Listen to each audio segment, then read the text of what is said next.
हाँ जी, हाँ जी, हाँ जी, हाँ जी, हाँ जी, मेरे प्यारे प्यारे सी फाइनल वाले दोस्तों, सुस्वागतम आज के अपने सर ऑडिट के फ्री वाले फास्ट ट्रैक बैच में, जिसके में अपन करने वाले हैं ऑडिट ऑफ पीएसयू। उसे जिनको नहीं पता, अपना ऑडिट का फ्री फास्ट ट्रैक बैच चल रहा है। और सबसे अच्छी बात इस फ्री फास्ट ट्रैक बैच की, सर अपन समझ तो सब कुछ रहे, समझना कंपलसरी होता है, पर सर याद करे बिना मार्क्स नहीं मिलते। मतलब समझना तो कंपलसरी है, पर जब तक याद करके एग्जैक्ट लैंग्वेज ना लिख दे तब तक दिक्कत पड़ जाती है। तो सर याद भी अपन ही करेंगे, यहाँ पर याद करने की जिम्मेदारी भी मेरी होगी, रट्टाफिकेशन जिसको अपन बोलते हैं सर, वो भी अपन करेंगे। तो चलिए सर शुरू करते हैं। और ये फ्री फास्ट ट्रैक बैच अपना यूट्यूब पे अवेलेबल है, आपको पूरी प्लेलिस्ट मिल जाएगी।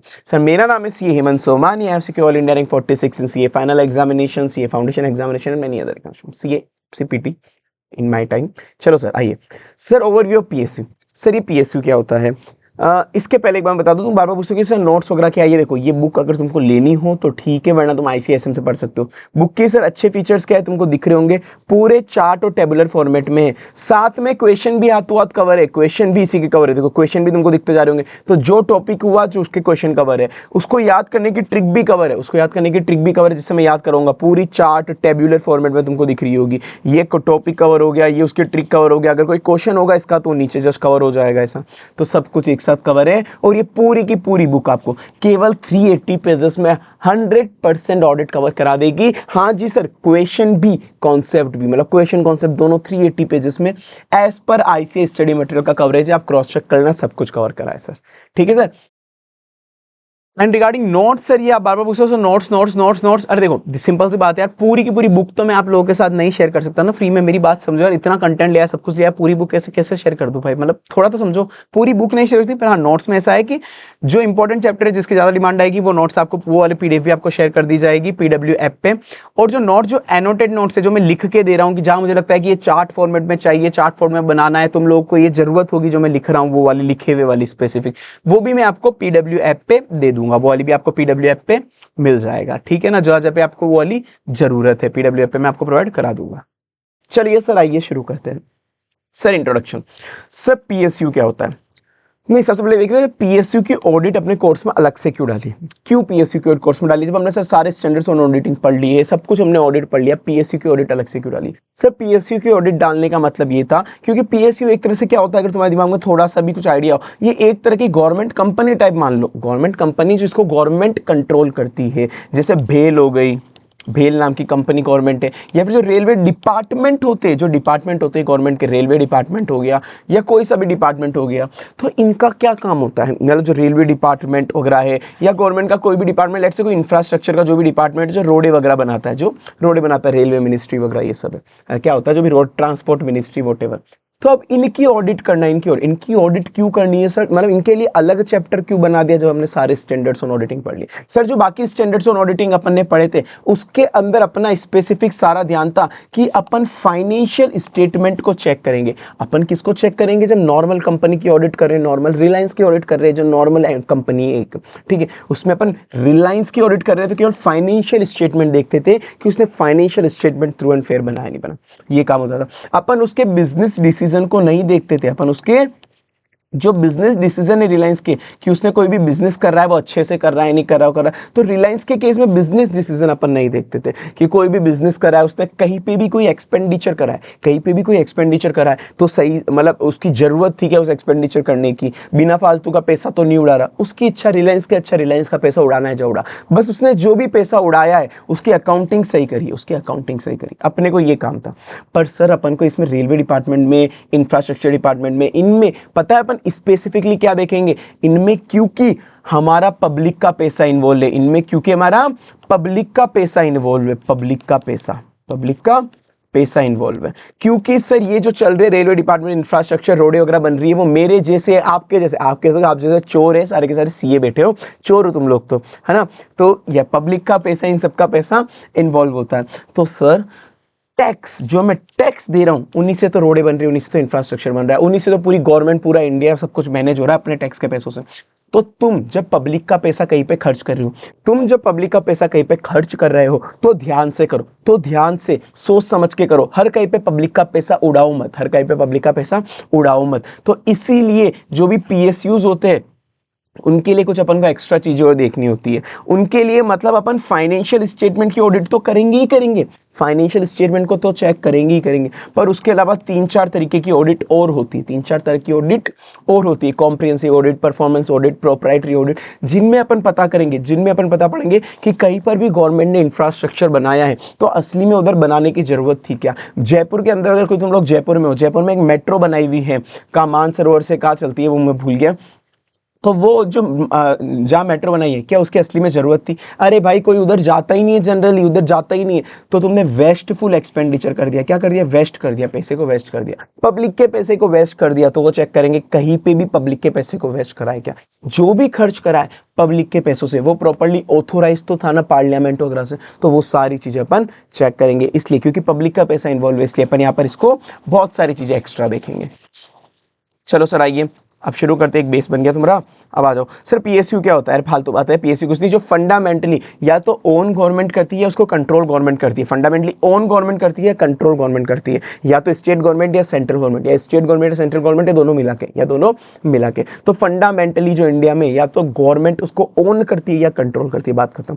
It includes government company, government company भी उसी में आ जाती है, क्योंकि गवर्नमेंट कंपनी भी तो कंट्रोल या फिर ओन कौन करती है? गवर्नमेंट ही करती है। तो गवर्नमेंट कंपनी क्या होती है सर? गवर्नमेंट कंपनी क्या हुई? गवर्नमेंट कंपनी तुमको आता है कंपनीज एक्ट में, जिसके बहुत सिंपल है 51% या 51% से ज्यादा, जिसके 51% या 51% से ज्यादा शेयर्स गवर्नमेंट ने हेल्ड करे हुए, 51% या 51% से ज्यादा शेयर्स गवर्नमेंट ने हेल्ड करे हुए। अब या तो वो सेंट्रल गवर्नमेंट है या वो स्टेट गवर्नमेंट है, या दोनों ने मिलाकर करे हुए, ठीक है ना। तो 51% of the paid up share capital is held by central government और स्टेट गवर्नमेंट, या फिर दोनों ने मिलाकर 51% या 51% ज्यादा, तो वो गवर्नमेंट कंपनी, तो वो गवर्नमेंट कंपनी। एक और चीज ध्यान रखना, जो सब्सिडरी होगी गवर्नमेंट कंपनी की, जो सब्सिडरी होगी गवर्नमेंट कंपनी की, वो भी गवर्नमेंट कंपनी कहलाएगी, वो भी गवर्नमेंट कंपनी कहलाएगी। अब सर एक क्वेश्चन है, जैसे तुमको पता होगा, तुमने सीए इंटर में ही पढ़ा होगा और बाकी तुम्हें बहुत जगह पढ़ा हुआ होगा, कि जो भी गवर्नमेंट कंपनी पीएसयू वगैरह होती है, मतलब स्पेसिफिकली गवर्नमेंट कंपनी की अगर बात करूं, जो भी है पीएसयू वगैरह, तो इन पे हमेशा सीएनडीजी का बहुत सारा राइट होता है। सीएनडीजी ही, जो controller and auditor general of India होता है, वही इन गवर्नमेंट कंपनी का ऑडिटर अपॉइंट करता है, वही उन्हें निकालता है, वो ऑडिट रिपोर्ट रिव्यू करता है। सीएनडीजी का बहुत सारा काम होता है, ठीक है ना, गवर्नमेंट कंपनी में। तो अगर कोई गवर्नमेंट कंपनी लिस्टेड है, जैसे यहां पर बोला हुआ है कि एक सेंट्रल गवर्नमेंट कंपनी है, वो लिस्टेड है, कहा गया लिस्टेड है, ठीक है ना।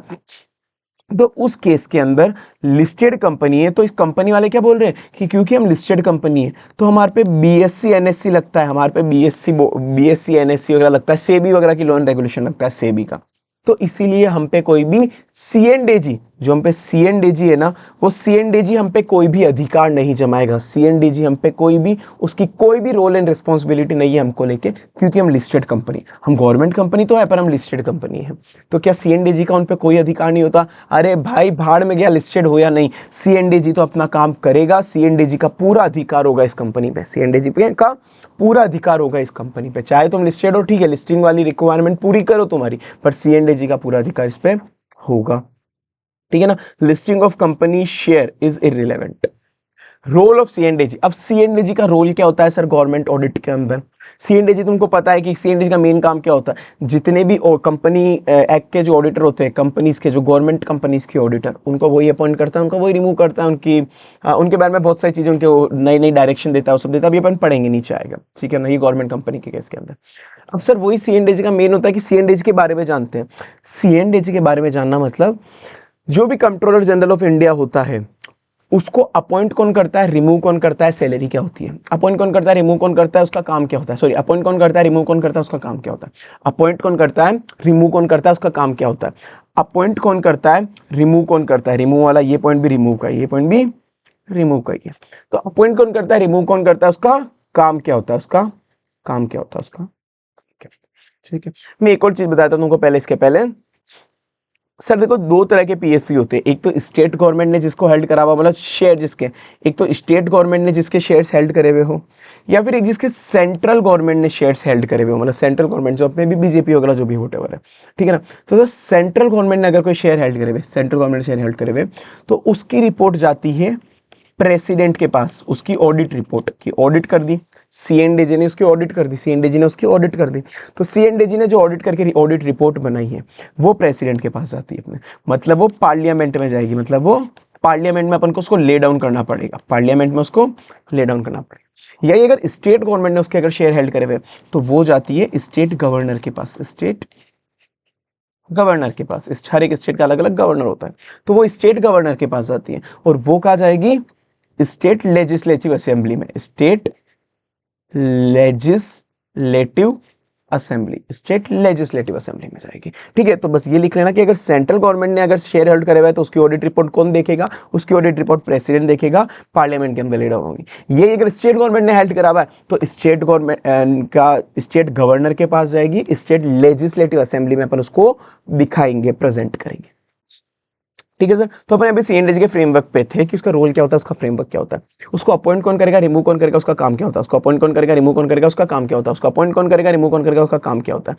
तो सर सबसे पहले तो इसके आर्टिकल्स दिए हुए वो याद कर लो, मतलब याद कुछ नहीं करने, लाइन वाइज आर्टिकल 148, 149, 150, 151, बात खत्म। 148, 149, 150, 151 लगातार होगा। ठीक है ना। अब उसको अपॉइंट कौन करेगा, रिमूव कौन करेगा, उसका काम क्या होता है। उसको अपॉइंट कौन करता है, उसको अपॉइंट करता है प्रेसिडेंट ऑफ इंडिया, उसको अपॉइंट कौन करता है, प्रेसिडेंट ऑफ इंडिया।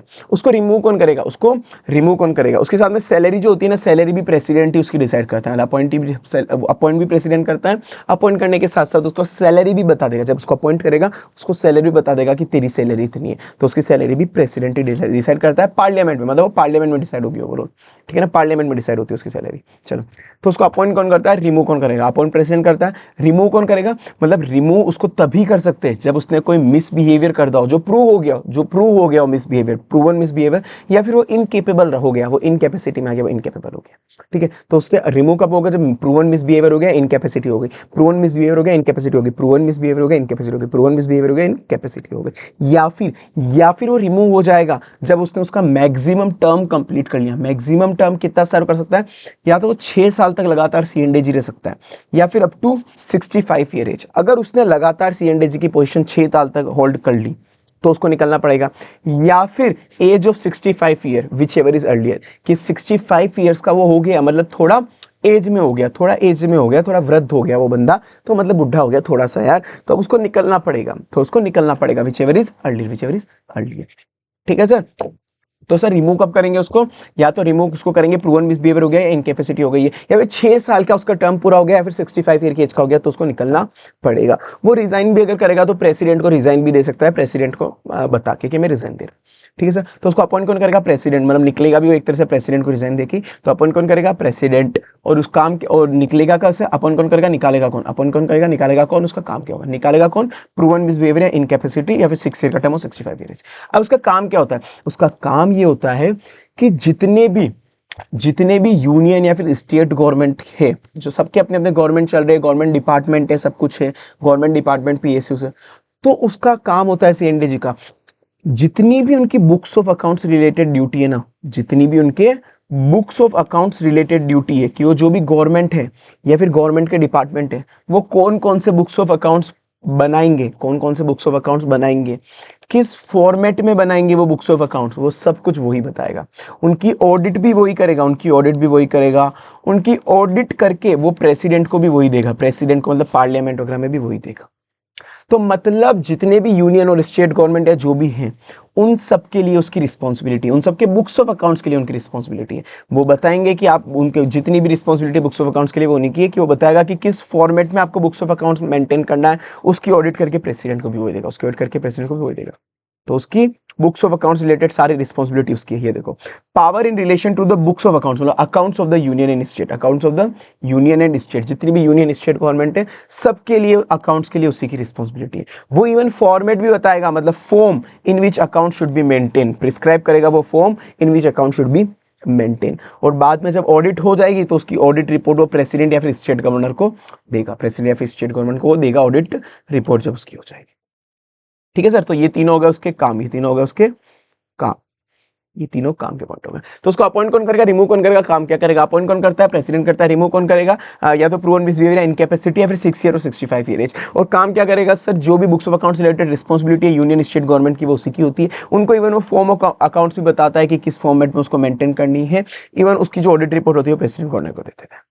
ठीक है सर। चलो अब सर कैटेगरी ऑफ पीएसयू बता दिया। ऐसे ही पागल है, ये दो टॉपिक एक साथ सिमिलर डाल दिए, इसी का ब्रॉड व्यू करके नीचे डाल दिया, इसी का ब्रॉड व्यू करके नीचे डाल दिया। तो एक क्वेश्चन अगर कभी गलती से आ जाए कैटेगरी क्या होती है पीएसयू की, अगर ये लैंग्वेज आ जाए तो ये बताना है कैटेगरी है, या फिर अगर आ जाए टाइप ऑफ पीएसयू क्या होता है और उसकी ऑडिट कि मतलब सीएनडीजी किस किस की ऑडिट करता है, सीएनडीजी किस किस की ऑडिट करता है, तो ये बताना है। लगभग सेम ही, कुछ नहीं है यार।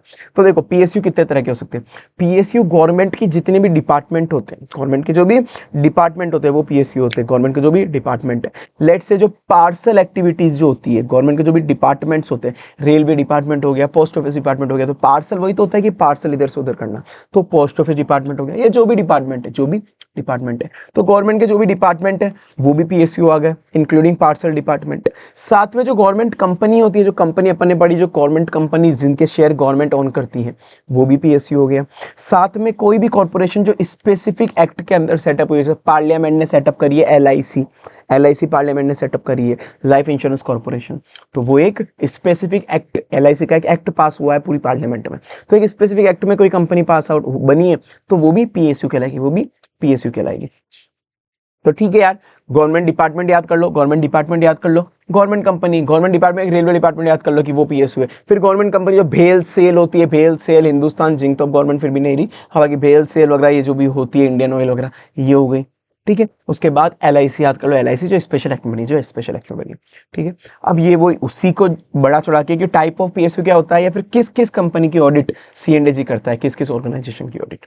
तो भाई बहुत सिंपल है, एक तो तुमको छुक छुक डिपार्टमेंट याद आना है, देखो छुक छुक डिपार्टमेंट याद आना है। डिपार्टमेंट याद आने से कैसे डिपार्टमेंट याद आएगा, छुक छुक डिपार्टमेंट, छुक छुक डिपार्टमेंट कि जो भी गवर्नमेंट के डिपार्टमेंट है including railway and post office, तो डिपार्टमेंट कैसे याद आएंगे, छुक छुक, रेलवे गाड़ी अपनी छुक छुक रेलवे गाड़ी, छुक छुक रेलवे गाड़ी। फिर उसके बाद जो भी गवर्नमेंट कंपनी है, जो भी गवर्नमेंट कंपनी मतलब जो कॉमर्शियल एंटरप्राइजेज है, गवर्नमेंट कंपनीज जो कॉमर्शियल काम कर रही है, जो कॉमर्शियल काम कर रही है, जो पैसा कमाने के लिए काम करे, कॉमर्शियल, ये हो गई कॉमर्शियल। उसके बाद नॉन कॉमर्शियल ऑटोनोमस बॉडी, उसके बाद non commercial autonomous body, government की वो ऑर्गेनाइजेशन जो पैसा कमाने के लिए काम नहीं करे। सर जैसे आपने आपके यहाँ पे हर एक स्टेट के अंदर कुछ कॉलेजेस देखे होंगे जो गवर्नमेंट के कॉलेज होते हैं, जैसे राजस्थान की यूनिवर्सिटी है एमडीएसयू यूनिवर्सिटी, एमएलएसयू यूनिवर्सिटी, ये गवर्नमेंट की यूनिवर्सिटी, ये पैसा कमाने के लिए काम नहीं करती, बहुत सस्ते में एजुकेशन देती है। ठीक है ना, तो ये नॉन कॉमर्शियल हो गई, ये नॉन कॉमर्शियल जो पैसा कमाने के लिए काम नहीं करते। तो सर एक तो याद आया हमको छुक छुक छुक छुक गाड़ी, एक याद आया हमको छुक छुक गाड़ी, एक याद आया छुक छुक गाड़ी, मतलब रेलवे डिपार्टमेंट हमको याद आ गया, मतलब जितने भी गवर्नमेंट के डिपार्टमेंट है वो याद आ गए। उसके बाद कंपनीज याद आई जो पैसा कमाने के लिए कॉमर्शियल काम करती है, कॉमर्शियल एंटरप्राइज याद आ गया। फिर कॉमर्शियल से याद आती है नॉन कॉमर्शियल याद आ गया, non commercial autonomous body, commercial body, non commercial autonomous body, commercial non commercial, commercial non commercial, ये याद आ गया। तो government department commercial non commercial, government department commercial non commercial, government department commercial non commercial, government department commercial non commercial. और जो भी substantially finance जिसको government ने करा है, कोई भी ऐसा ऑर्गेनाइजेशन जिसको सब्सटेंशियली फाइनेंस दिया है गवर्नमेंट ने उसको बहुत सारा पैसा सब्सटेंशियली फाइनेंस करा है, बहुत सारा पैसा सब्सटेंशियली फाइनेंस करा है। ठीक है सर, तो तुमको ये 4 पॉइंट इजीली याद हो गए होंगे। सबसे पहले छुक छुक गाड़ी याद आएगी तुमको, छुक छुक गाड़ी में गवर्नमेंट के डिपार्टमेंट, रेलवे वगैरह सब कुछ आ गया। फिर गवर्नमेंट की कंपनी जो कॉमर्शियल काम करती है, कॉमर्शियल, फिर नो कॉमर्शियल से नॉन कॉमर्शियल याद आ गया, और जिसको सबने मिलाकर गवर्नमेंट ने बहुत सारा सब्सटेंशियली फाइनेंस करा, ये हो गया। ठीक है सर, अब आ जाओ, और दूसरे, इसके अलावा बहुत सारे दूसरे ऑर्गेनाइजेशन भी हो सकते हैं। अब sir audit of government company, companies की बात करें अपन, स्पेसिफिक कंपनीज की बात करें, गवर्नमेंट कंपनी जिसके कंपनी जो मतलब कंपनीज एक्ट में रजिस्टर है, जिसके 51% या उससे ज्यादा शेयर गवर्नमेंट ने हेल्ड करे हुए, उसके केस में सीएनडीजी क्या करता है। तो देखो जो भी अपन ने पढ़ा ना, गवर्नमेंट डिपार्टमेंट है या फिर मतलब जो कंपनी नहीं है, मतलब जो गवर्नमेंट की कंपनी नहीं है, कंपनीज एक्ट के अलावा जो बाकी जो भी हो गए गवर्नमेंट डिपार्टमेंट वगैरह जो भी बाकी पीएसयू है, उनकी ऑडिट सीएनडीजी खुद कर लेता है डायरेक्ट। सीएनडीजी की अपनी खुद की टीम होती है जिसको आईएएडी बोलते हैं, Indian audit and accounts department, Indian audit and accounts department C and AG की टीम है, सीएनडीजी के नीचे काम करती है। तो वो जैसे पीएसयू की ऑडिट करनी है रेलवे डिपार्टमेंट वगैरह की, तो ये सीएनडीजी खुद चले जाएगा, मतलब आईएएडी को भेज देगा, Indian audit and accounts department इनको भेज देगा। ठीक है, उनको भेज देगा। पर जब गवर्नमेंट कंपनी की ऑडिट करनी होती है, तो कंपनी क्या बोलती है, कंपनी बोलती है हमारा ऑडिटर तो एक चार्टेड अकाउंटेंट ही होगा। सीएनडीजी जरूरी थोड़ी ना चार्टेड अकाउंटेंट हो, सीएनडीजी जरूरी नहीं है चार्टेड अकाउंटेंट हो, तो पर कंपनी तो बोलती है हमारा ऑडिटर तो एक चार्टेड अकाउंटेंट ही होगा। पर साथ में गवर्नमेंट भी है, साथ में गवर्नमेंट भी है, तो सीएनडीजी भी आएगा, सीएनडीजी भी आएगा। तो यहां पर इसलिए क्या होता है कि एक काम करो, गवर्नमेंट कंपनीज के केस के अंदर सीएनडीजी ऑडिटर को अपॉइंट करता है, सीएनडीजी एक चार्टेड अकाउंटेंट ऑडिटर को अपॉइंट करता है। तो मतलब गवर्नमेंट कंपनी के केस में ऑडिटर कौन अपॉइंट करेगा? जनरली तो शेयर होल्डर अपॉइंट करते हैं नॉर्मल कंपनीज में, पर गवर्नमेंट कंपनी के केस में, गवर्नमेंट कंपनी के केस के अंदर सी एंड डी अपॉइंट कर देगा उस कंपनी का ऑडिटर। जो भी गवर्नमेंट कंपनी है उसको सी एंड डी अपॉइंट करेगा उस चार्टर्ड अकाउंटेंट को, ठीक है। तो वो अपॉइंट भी वही करेगा, रिमूव भी वही कर देगा, अपॉइंट भी वही करेगा, रिमूव भी वही कर देता है। अब मतलब रिमूव के लिए पर बहुत बड़ी प्रोसेस लगती है, हालांकि ऐसे ही वही नहीं कर सकता कुल मिला के, पर ठीक है अपॉइंट वो करेगा एक तरह से। तो अपॉइंट के अंदर फर्स्ट टाइम जब अपॉइंट करना होता है तो फर्स्ट टाइम अपॉइंटमेंट होती है, फिर एक सब्सिक्वेंट अपॉइंटमेंट होती है। सब तुमने पढ़ा हुआ है कि पहली बार कंपनी बनी है तो फर्स्ट टाइम अपॉइंट करना है, फिर सब्सिक्वेंटली जब बार हर साल या हर 4-5 साल बाद अपॉइंट करना है, तो वो वाला केसेस है, ठीक है। तो गवर्नमेंट कंपनी के केस में उसका सी एंड डी का क्या रोल होता है अपन ये सब पढ़ेंगे, सी एंड डी का क्या रोल होता है। तो सर देखो, अब इसका सी एंड का रोल क्या क्या होगा गवर्नमेंट कंपनी में? ऑडिटर को अपॉइंट करता है, एक तो वो ऑडिटर को अपॉइंट करता है, ठीक है। साथ में ऑडिटर को कुछ डायरेक्शन भी देता है, जिस ऑडिटर को उसने अपॉइंट करा है ना उस ऑडिटर को कुछ डायरेक्शन भी देगा, उस ऑडिटर को कुछ डायरेक्शन भी देगा कि भाई तुझे ऑडिट कैसे करनी चाहिए, क्या क्या करनी चाहिए, वो उसको डायरेक्शन देगा। तो जब भी वो डायरेक्शन देगा, वो ऑडिटर को जब भी डायरेक्शन देगा, तो उस वक्त ऑडिटर अपनी ऑडिट रिपोर्ट में बताएगा कि सी एंड ने मुझे कौन कौन सी डायरेक्शन दी थी, उस डायरेक्शन पे मैंने क्या क्या एक्शन लिया है, और उसका क्या क्या इंपैक्ट आया है, उसका क्या क्या इंपैक्ट आया है एफएस पे, उसका क्या क्या इंपैक्ट आया एफएस पे। तो मतलब सी एंड ऑडिटर को अपॉइंट भी करता है और उसको डायरेक्शन भी देता है कि तुझे कैसे कैसे ऑडिट करनी है। तो जब भी उसने डायरेक्शन दी तो वो बताएगा ऑडिटर अपनी ऑडिट रिपोर्ट में कि मुझे क्या क्या डायरेक्शन मिली, मुझे क्या क्या सी एंड की डायरेक्शन मिली, मैंने उन पर क्या एक्शन लिया, मुझे क्या डायरेक्शन मिली, मैंने उन पर क्या एक्शन लिया, मुझे क्या डायरेक्शन मिली, मैंने उस पर क्या एक्शन लिया, मुझे क्या डायरेक्शन मिली, मैंने उस पर क्या एक्शन लिया, और उसका एफएक्स पे इंपैक्ट क्या है, उसका एफएस पे इंपैक्ट क्या है, उसका एफएस पे इंपैक्ट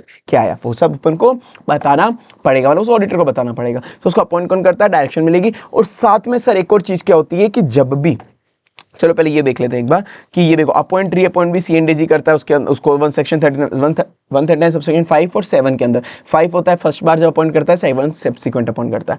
143 सबसेक्शन 5 में उसको डायरेक्शन देता है, वो उसको डायरेक्शन देता है। So the manner in which accounts require to be audited, manner in which accounts require to be audited उसको डायरेक्शन देता है। तो जब भी वो डायरेक्शन देगा सी तो ऑडिटर अपनी ऑडिट रिपोर्ट में बताएगा कि मुझे उसने क्या क्या डायरेक्शन इशू करी, इफ एनी, अगर कुछ भी करी है तो उस पर मैंने क्या क्या एक्शन लिया है, और उस एक्शन के बाद इंपैक्ट क्या आया है फाइनेंशियल स्टेटमेंट पे, उसका इंपैक्ट क्या है। तो 3 चीजें 1 2 3, ये 3 चीजें वो अपनी ऑडिट रिपोर्ट में बताएगा कि उसने मुझे क्या डायरेक्शन दी, मैंने उस पर क्या एक्शन लिया, उसका क्या इंपैक्ट आया एफएस पे, ठीक है। तो उसको अपॉइंट रिमूव वो करेगा, अपॉइंट भी वही करेगा, उसको डायरेक्शन भी देगा।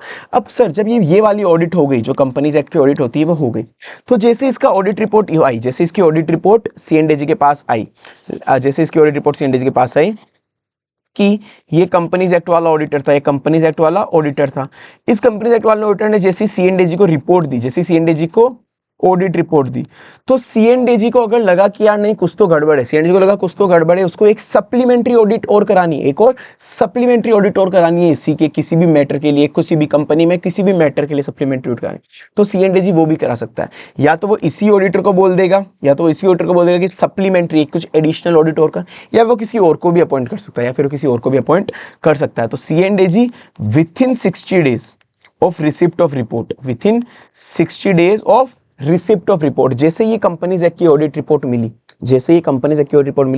उससे 60 दिन के अंदर वो सप्लीमेंट्री ऑडिट को ऑर्डर कर सकता है, सप्लीमेंट्री ऑडिट का ऑर्डर कर सकता है, ठीक है ना। तो ये हो गया। और सर ये जो सप्लीमेंट्री ऑडिट होगी तो 60 दिन के अंदर वो ऑर्डर कर सकता है। जब ये सप्लीमेंट्री ऑडिट हो गई, तो सप्लीमेंट्री ऑडिट होने के बाद इस सप्लीमेंट्री ऑडिट की भी तो एक नई ऑडिट रिपोर्ट बनेगी, सप्लीमेंट्री ऑडिट की भी तो एक नई ऑडिट रिपोर्ट बनेगी। तो ये वाली ऑडिट रिपोर्ट पे सी अपने कुछ कमेंट भी देता है, वो बताता है कि कंपनी में क्या गलत चल रहा है, क्या सही चल रहा है। तो ये जो ऑडिट रिपोर्ट बनती है सप्लीमेंट्री ऑडिट की, और जो सी ने जो कमेंट दिए वो कंपलसरी होता है, वो compulsory, mark my word, important है, वो कंपलसरी होता है, मैंडेटरी होता है कि जिस जिस इंसान को फाइनेंशियल स्टेटमेंट मिले हैं, उन सारे इंसानों को ये सप्लीमेंट्री ऑडिट की ऑडिट रिपोर्ट और सी के कमेंट देने पड़ेंगे, आपको सर्कुलेट उन सबको करने पड़ेंगे, साथ में एजीएम में भी इसको पढ़ना पड़ेगा, एजीएम में भी इसको रखना होगा, ठीक है सर। तो ये हो गया। तो ये देखो with in 60 days of report वो सप्लीमेंट्री ऑडिट करवा सकता है। जैसे 60 डेज उसको ऑडिट रिपोर्ट मिली है कंपनीज एक्ट वाली, वैसे उस 60 डेज के अंदर सप्लीमेंट्री ऑडिट करा सकता है। किसी भी पर्सन को ऑथराइज कर सकता है कि तू जाओ ऑडिट करके आ। फिर जो भी कमेंट होंगे उस ऑडिट रिपोर्ट पे और साथ में जो ऑडिट रिपोर्ट, एनी कमेंट जो सीएनडीजी ने दिए ऑडिट रिपोर्ट के ऊपर, ऑडिट रिपोर्ट के साथ, वो हर पर्सन को मिलेंगे जिसको ऑडिटेड एफएस मिला है। जिसको ऑडिटेड एफएस मिला है उसको हर इंसान को मिलेंगे। साथ में वो प्लेस करेंगे अपन एजीएम में, अपन एजीएम में भी उसको प्लेस करेंगे। ठीक है, अब सर ये हो गई सप्लीमेंट्री ऑडिट के 2 पॉइंट हो गए, ये दोनों पॉइंट सप्लीमेंट्री ऑडिट के हो गए। सप्लीमेंट्री ऑडिट और उसकी ऑडिट रिपोर्ट पे कमेंट होगा। ठीक है, साथ में टेस्ट ऑडिट, सीएनडीजी चाहे तो टेस्ट ऑडिट करा सकता है किसी भी चीज की, कि जैसे कंपनीज एक्ट की ऑडिट रिपोर्ट आई, वो कभी भी अगर उसको जरूरत लगी तो एक टेस्ट ऑडिट और करा सकता है कि टेस्टिंग पर्पज से, कि उसने ऑडिट सही से करी है नहीं करी है, वो टेस्ट ऑडिट करा सकता है। ठीक है ना, उसकी इच्छा हो तो वो करा सकता है अगर उसको नेसेसरी लगे तो। पर जैसे सप्लीमेंट्री ऑडिट की टाइम लिमिट दे रखी थी कि within 60 days from date of audit report ही वो करवा सकता है, पर टेस्ट ऑडिट की ऐसे कोई भी टाइमलाइन नहीं है, वो कभी भी करा सकता है, वो कभी भी करा सकता है। सीएनडीजी में अगर उसको लगा इफ ही कंसीडर नेसेसरी तो वो टेस्ट ऑडिट भी ऑर्डर कर सकता है। तो ठीक है सर, सीएनडीजी का गवर्नमेंट कंपनी में ऑडिट रोल क्या होता है? अपॉइंट वो करता है, उसको डायरेक्शन देता है, अपॉइंट भी करता है, उसको डायरेक्शन देता है, अपॉइंट भी करता है और डायरेक्शन भी देता है। फिर उसके बाद जैसे ऑडिट हो गई तो उस पर सप्लीमेंट्री ऑडिट भी करा सकता है, 60 दिन में उस पर कमेंट आ जाएंगे। सप्लीमेंट्री ऑडिट भी करा सकता है, मतलब 2 पॉइंट उसके हो गए। फिर टेस्ट ऑडिट भी करा सकता है, सप्लीमेंट्री ऑडिट और टेस्ट ऑडिट दोनों कर सकता है। ठीक है सर, और एक क्वेश्चन वही आया हुआ था कि क्या उसको कंपलसरी होता है क्या सप्लीमेंट्री ऑडिट रिपोर्ट सबको भेजना? हाँ भाई होता है। अभी देखो क्वेश्चन आया है कि स्टैट्यूटरी ऑडिटर कोई गवर्नमेंट कंपनी का, उसको बोला गया he is required to examine, उसको ये एग्जामिन करना है और उस रिपोर्टिंग देनी है किस पे, कि कोई भी जो गवर्नमेंट कंपनी है उसकी सिस्टम अकाउंट्स की, जो भी अकाउंटिंग सिस्टम है, जो भी गवर्नमेंट कंपनी उसका जो एक अकाउंटिंग सिस्टम है, क्या उसने सारे के सारे ट्रांजेक्शन प्रोसेस सही से करे है क्या? अगर करे है तो क्या उसका इंपैक्ट क्या है? उसका इंपैक्ट क्या है, मतलब फाइनेंशियल इंपैक्ट क्या आया? क्या कोई भी रिस्ट्रक्चरिंग करी है क्या लोन की? अगर करी है तो उसका फाइनेंशियल इंपैक्ट क्या आया? क्या गवर्नमेंट से उसको कोई भी कंपनी मिली है क्या? मिली है तो कोई भी सब्सिडरी मिली है क्या? तो उसका अकाउंट सही से करा नहीं करा। तो ये क्या है, ये क्या चीज है सर? ये वही है जिससे अपन को फील आना चाहिए कि ये सेक्शन 143 सबसेक्शन 5 में जो सीएनडीजी उसको बोलता है, डायरेक्शन देता है, ये वही डायरेक्शन है। ये वही डायरेक्शन दिए कि क्या उसको क्या करना है और उसका क्या इंपैक्ट आया, इंप्लीकेशन, उसको यही तो देखना है। ठीक है, तो ये 140 सबसेक्शन 5 की जो डायरेक्शन होती है वो है। अब ये कुछ नहीं है, गवर्नमेंट कंपनी की ऑडिट करने के लिए, कॉमर्शियल ऑडिट करने के लिए सीएनडीजी ने अपना एक अलग से डिपार्टमेंट बना रखा है। ठीक है, और अब मैं उस डिपार्टमेंट में हमने बहुत सारे एक्सपर्ट है जो गवर्नमेंट कंपनी की ऑडिट कर देंगे। सर अब कुछ स्पेशलाइज कमेटी होती है, कुछ ये स्पेशलाइज कमेटी होती है। सर स्पेशलाइज कमेटी क्या होती है? 3 तरह की स्पेशलाइज कमेटी होती है। होता क्या है, जब सीएनडीजी रिपोर्ट देगी, जब सीएनडीजी अपनी ऑडिट रिपोर्ट देगी, रेलवे डिपार्टमेंट की ऑडिट करी, लेट्स से सीएनडीजी ने रेलवे डिपार्टमेंट की ऑडिट करी, तो अब जो ऑडिट रिपोर्ट होगा, इतने सारे डिपार्टमेंट होते हैं गवर्नमेंट के, रेलवे डिपार्टमेंट, रेवेन्यू डिपार्टमेंट, बहुत सारे डिपार्टमेंट है। तो भाई हर रिपोर्ट अपन पार्लियामेंट को तो नहीं दे सकते डायरेक्टली पार्लियामेंट में, मतलब जानी पार्लियामेंट में, पर डायरेक्ट अपन सारी रिपोर्ट प्रेसिडेंट को देंगे क्या? ये ले प्रेसिडेंट पढ़, ये ले प्रेसिडेंट पढ़, ये ले प्रेसिडेंट पढ़। प्रेसिडेंट को इसी काम के लिए तो नहीं बैठे, उसको बहुत सारे काम है। तो इसीलिए बीच में अपन लिया इन 3 कमेटी को, बीच में अपन लिया है 3 कमेटी को, इन 3 कमेटी को लिया कि सीएनडीजी जो भी ऑडिट रिपोर्ट देगी, जो भी पीएसयू की ऑडिट रिपोर्ट देगी, वो ये 3 कमेटी पहले एनालाइज करेगी। पहले 3 कमेटी उसको अच्छे से उस रिपोर्ट को एनालाइज करेगी। जो भी इंपॉर्टेंट पॉइंट होंगे वो, या सीएनडीजी से कुछ क्लेरिफिकेशन लेना होगा या फिर किसी रेलवे डिपार्टमेंट से क्लेरिफिकेशन लेना होगा, मतलब सब कुछ एनालाइज करेगी, ये 3 कमेटी कर लेगी। फिर फाइनली जो कुछ की इंपॉर्टेंट पॉइंट है, फाइनली जो कुछ की या फिर इंपॉर्टेंट पॉइंट है, वो इंपॉर्टेंट पॉइंट पार्लियामेंट को बता देगी कि सर इस रिपोर्ट के अंदर मेन ये पॉइंट है, बात खत्म। तो मेनली ये 3 कमेटी एक तरह का मीडिएटर होता है सीएनडीजी और पार्लियामेंट के बीच में, क्योंकि पार्लियामेंट के पास इतना टाइम नहीं होता। फिर 3 कमेटी को अपन बोलते हैं स्पेशलाइज कमेटी। ये देखो specialise committee, sir 3 committee specialise committee. Sir तीनों को याद कैसे करना है? ये देखो नाम से याद हो जाएगा तुमको। स्पेशलाइज की स्पेलिंग में क्या आ रहा है? SPEC, यहाँ पे गोला मार लेना, SPEC। तो ये रही 3 कमेटी, PEC, पीईसी, नाम से याद हो गया, पीईसी स्पेशलाइज्ड कमेटी, मतलब PEC committee, PEC committee. So public account committee, P से पब्लिक अकाउंट कमेटी, पैक जिसको अपन बोलेंगे पैक, पीएससी पैक हो गया। फिर ई से हो गया एस्टीमेट कमेटी, ई से हो गया estimate committee. Committee on public undertaking, C से क्या होगा? कमेटी ऑन पब्लिक अंडरटेकिंग, जिसको अपन कोपू बोलते हैं, इसको अपन कोपू बोलते हैं, कोपू। तो PAC estimate committee COPU, PAC estimate committee COPU, PAC estimate committee COPU, public account committee, estimate committee, committee on public undertaking, PAC estimate committee COPU, PAC estimate committee COPU, PAC estimate committee COPU. तो sir pack का काम क्या होता है, estimate committee का काम क्या होता है, कोपू का काम क्या होता है, वो फटाफट से देख लेते हैं। सर बहुत सिंपल है, इसका काम होता है सारे एक्सपेंडिचर और पैसों के रिलेटेड। इस कमेटी का काम होता है एक्सपेंडिचर और पैसों के रिलेटेड, कि कभी भी रेलवे डिपार्टमेंट या किसी भी डिपार्टमेंट को जो भी पैसा डिसबर्स हुआ है, अगर रेलवे डिपार्टमेंट को लेट से 500 करोड़ चाहिए कहीं पे रेलवे लाइन बिछानी है, तो कोई ना कोई पैसा डिसबर्स होगा। तो उनका पूरा प्रोसेस होता है गवर्नमेंट का, कि पैसा जब डिसबर्स होगा, पार्लियामेंट से अप्रूव होगा, ये लोग इसको प्रेसिडेंट वगैरह अप्रूव करेंगे, पूरा प्रोसेस होता है उसका। तो जो भी डिसबर्समेंट हुआ हो ना, कुल मिला के वो लीगल होना चाहिए, कि अगर कोई भी पैसा किसी भी डिपार्टमेंट को डिसबर्स हुआ है तो वो लीगल होना चाहिए। अब मैं याद कराने के लिए बताता हूँ, पहले याद कैसे करना है। तो अगर कोई भी पैसा डिसबर्स हुआ है, तो उस पैसे का होगा क्या, उस पैसे का कहाँ पे यूटिलाइज करेंगे अपन, वो पैसे का या तो एक्सपेंडिचर होगा, या फिर उस पैसों का रीअप्रोप्रिएशन होगा, उस पैसों का रीअप्रोप्रिएशन होगा। तो जो भी पैसा डिसबर्स हुआ है उससे या तो एक्सपेंडिचर होगा या रीअप्रोप्रिएशन होगा, जो भी पैसा डिसबर्स हुआ है उसका या तो एक्सपेंडिचर होगा या रीअप्रोप्रिएशन होगा, ठीक है ना। उस पैसे का क्या होगा, सिंपल सी बात है, उस पैसों का या तो एक्सपेंडिचर करेंगे या रीअप्रोप्रिएट करेंगे, या फिर एक्सपेंडिचर या फिर रीअप्रोप्रिएट करेंगे, ठीक है ना। अप्रोप्रिएशन करना, पैसों को अप्रोप्रिएट करना, मतलब अलग अलग लोगों को बांटना।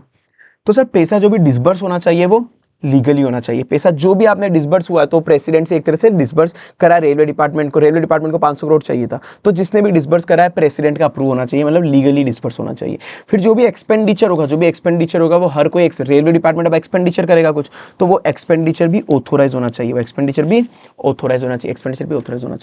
साथ में रीअप्रोप्रिएशन क्या होता है, लेट से रेलवे डिपार्टमेंट को पैसा अलॉट हुआ 500 करोड़, पर रेलवे डिपार्टमेंट को फाइनली जब काम करा तो 300 करोड़ में काम निपट गया, 300 करोड़ में काम खत्म हो गया, तो 200 करोड़ बच गए, तो 200 करोड़ हेल्थ डिपार्टमेंट को अलोकेट करा देगा, हेल्थ डिपार्टमेंट को दे देगा। तो जो रीअप्रोप्रिएट करा पैसा, वो भी पूरा ऑथोराइजेशन के साथ, जो भी पॉलिसी प्रोसेसर होते हैं उस हिसाब से होना चाहिए। ऐसा तो है ना कि ये जेब में पड़ा है खुद का पैसा उसको दे दिया, ऐसा तो नहीं, जो भी पॉलिसी प्रोसेसर फॉलो करके, ठीक है। तो बहुत सिंपल सर, जो भी पैसा डिसबर्स होगा उसका क्या होगा, दो चीज, या तो एक्सपेंडिचर या रीअप्रोप्रिएट। जो भी पैसा डिसबर्स होगा तो एक्सपेंडिचर, रीअप्रोप्रिएट, जो भी पैसा डिसबर्स होगा उसका या तो एक्सपेंडिचर होगा या रीअप्रोप्रिएट होगा। तो सर वही चीज है कि सर जो भी पैसा डिसबर्स हुआ, स्पेंड हुआ, वो लीगली होना चाहिए, और जिस पर्पस के लिए मंगाया उसी पर्पस में अप्लाई करना, ठीक है। तो डिसबर्स लीगली होना चाहिए, जिस पर्पस के बोला उसी के लिए अप्लाई करना। तो डिसबर्स हुआ उसके बाद या तो एक्सपेंडिचर होगा या रीअप्रोप्रिएट होगा, तो एक्सपेंडिचर ऑथोराइज होना चाहिए, रीअप्रोप्रिएशन हुआ वो भी एज पर प्रोविजंस, जो भी रूल्स प्रोविजंस वगैरह उस हिसाब से होना चाहिए, एज पर रूल्स प्रोविजंस जो भी उस हिसाब से होना चाहिए, ठीक है। तो डिसबर्स हुआ तो एक्सपेंडिचर होगा, रीअप्रोप्रिएशन होगा। तो पैक का काम होता है इन चीजों को चेक करना, इन चीजों को इंश्योर करना, कि ये सारी चीजें फॉलो हुई है या नहीं हुई है, पैक का काम होता है ये।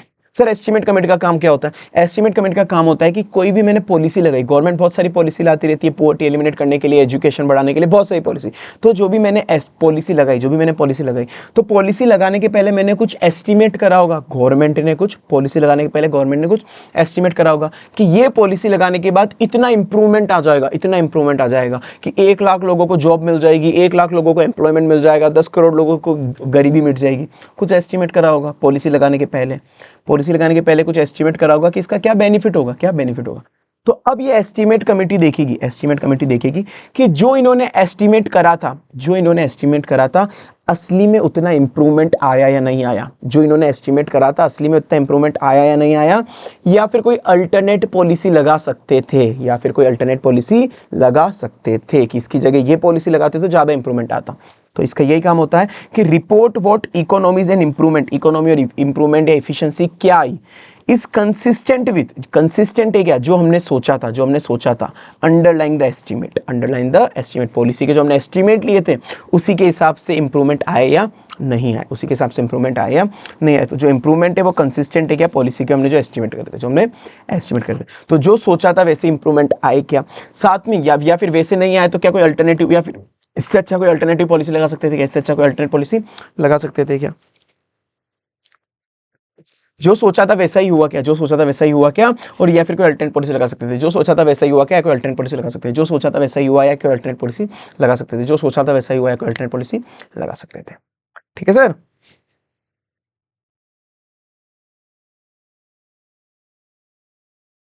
तो report on what economy and improvement in the organisation, की जो भी कंसिस्टेंट है क्या, वो इंप्रूवमेंट कंसिस्टेंट है क्या जो हमने सोचा था, और या फिर इसकी जगह कोई अल्टरनेट पॉलिसी लगा सकते थे। 2 पॉइंट तो सिमिलर हो गए, याद हो गए ये वाले। साथ में साथ में वो देखेगा कि जो भी मनी आपने लगाई है इस विथ इन द लिमिट लगाई है, लिमिट से ज़्यादा नहीं लगाई। कि हर एक एक्सपेंडिचर के लिए एक बजट होता है, हर एक एक्सपेंडिचर पॉलिसी के लिए एक बजट होता है कि इस पॉलिसी पे अपन ज़्यादा 300 करोड़ खर्च कर सकते हैं, तो 300 करोड़ के ज़्यादा तो नहीं लगा दिया, तो विथ इन द लिमिट ही लगा है। साथ में वो पार्लियामेंट को प्रेजेंट करता है एस्टीमेट। एस्टीमेट किस फॉर्मेट में प्रेजेंट करना है वो भी बताता है कि मतलब लेट से मुझे कभी पार्लियामेंट से कोई बजट लेना है 300-400 करोड़, तो मुझे बताना पड़ेगा ना, पार्लियामेंट को कुछ बताना तो पड़ेगा। लेट से पीपीटी पावर पॉइंट बताऊंगा मैं उसको, पावर पॉइंट वगैरह में बताऊंगा, एक फॉर्मेट होता है, पूरा का पूरा फॉर्मेट होगा कि सर मैं एस्टीमेट कर रहा हूं कि अगर ये वाली पॉलिसी लगाई तो इतना रेवेन्यू बढ़ेगा, इतना एक्सपेंडिचर होगा, इतने लोगों का भला होगा। एक पूरा फॉर्मेट होगा जो जो मैंने एस्टीमेट करा है, जो जो मैंने बजट फोरकास्ट मान लो, इसको बजट या फोरकास्ट मान लो, जो भी मैंने बजट फोरकास्ट सोच रहा हूँ कि फ्यूचर में ये होगा, तो उसको मैं प्रेजेंट करूंगा एक फॉर्मेट में, तो वो फॉर्मेट भी एस्टीमेट कमेटी बताएगी, फॉर्मेट भी एस्टीमेट कमेटी बताएगी, जिसमें अपन को पार्लियामेंट को चीजें बतानी है, पार्लियामेंट को चीजें बतानी है। तो जो सोचा था वैसा ही हुआ, क्या कोई अल्टरनेटिव पॉलिसी लगा सकते थे, विद इन द लिमिट लगाइए और फॉर्मेट, और विद इन द और फॉर्मेट।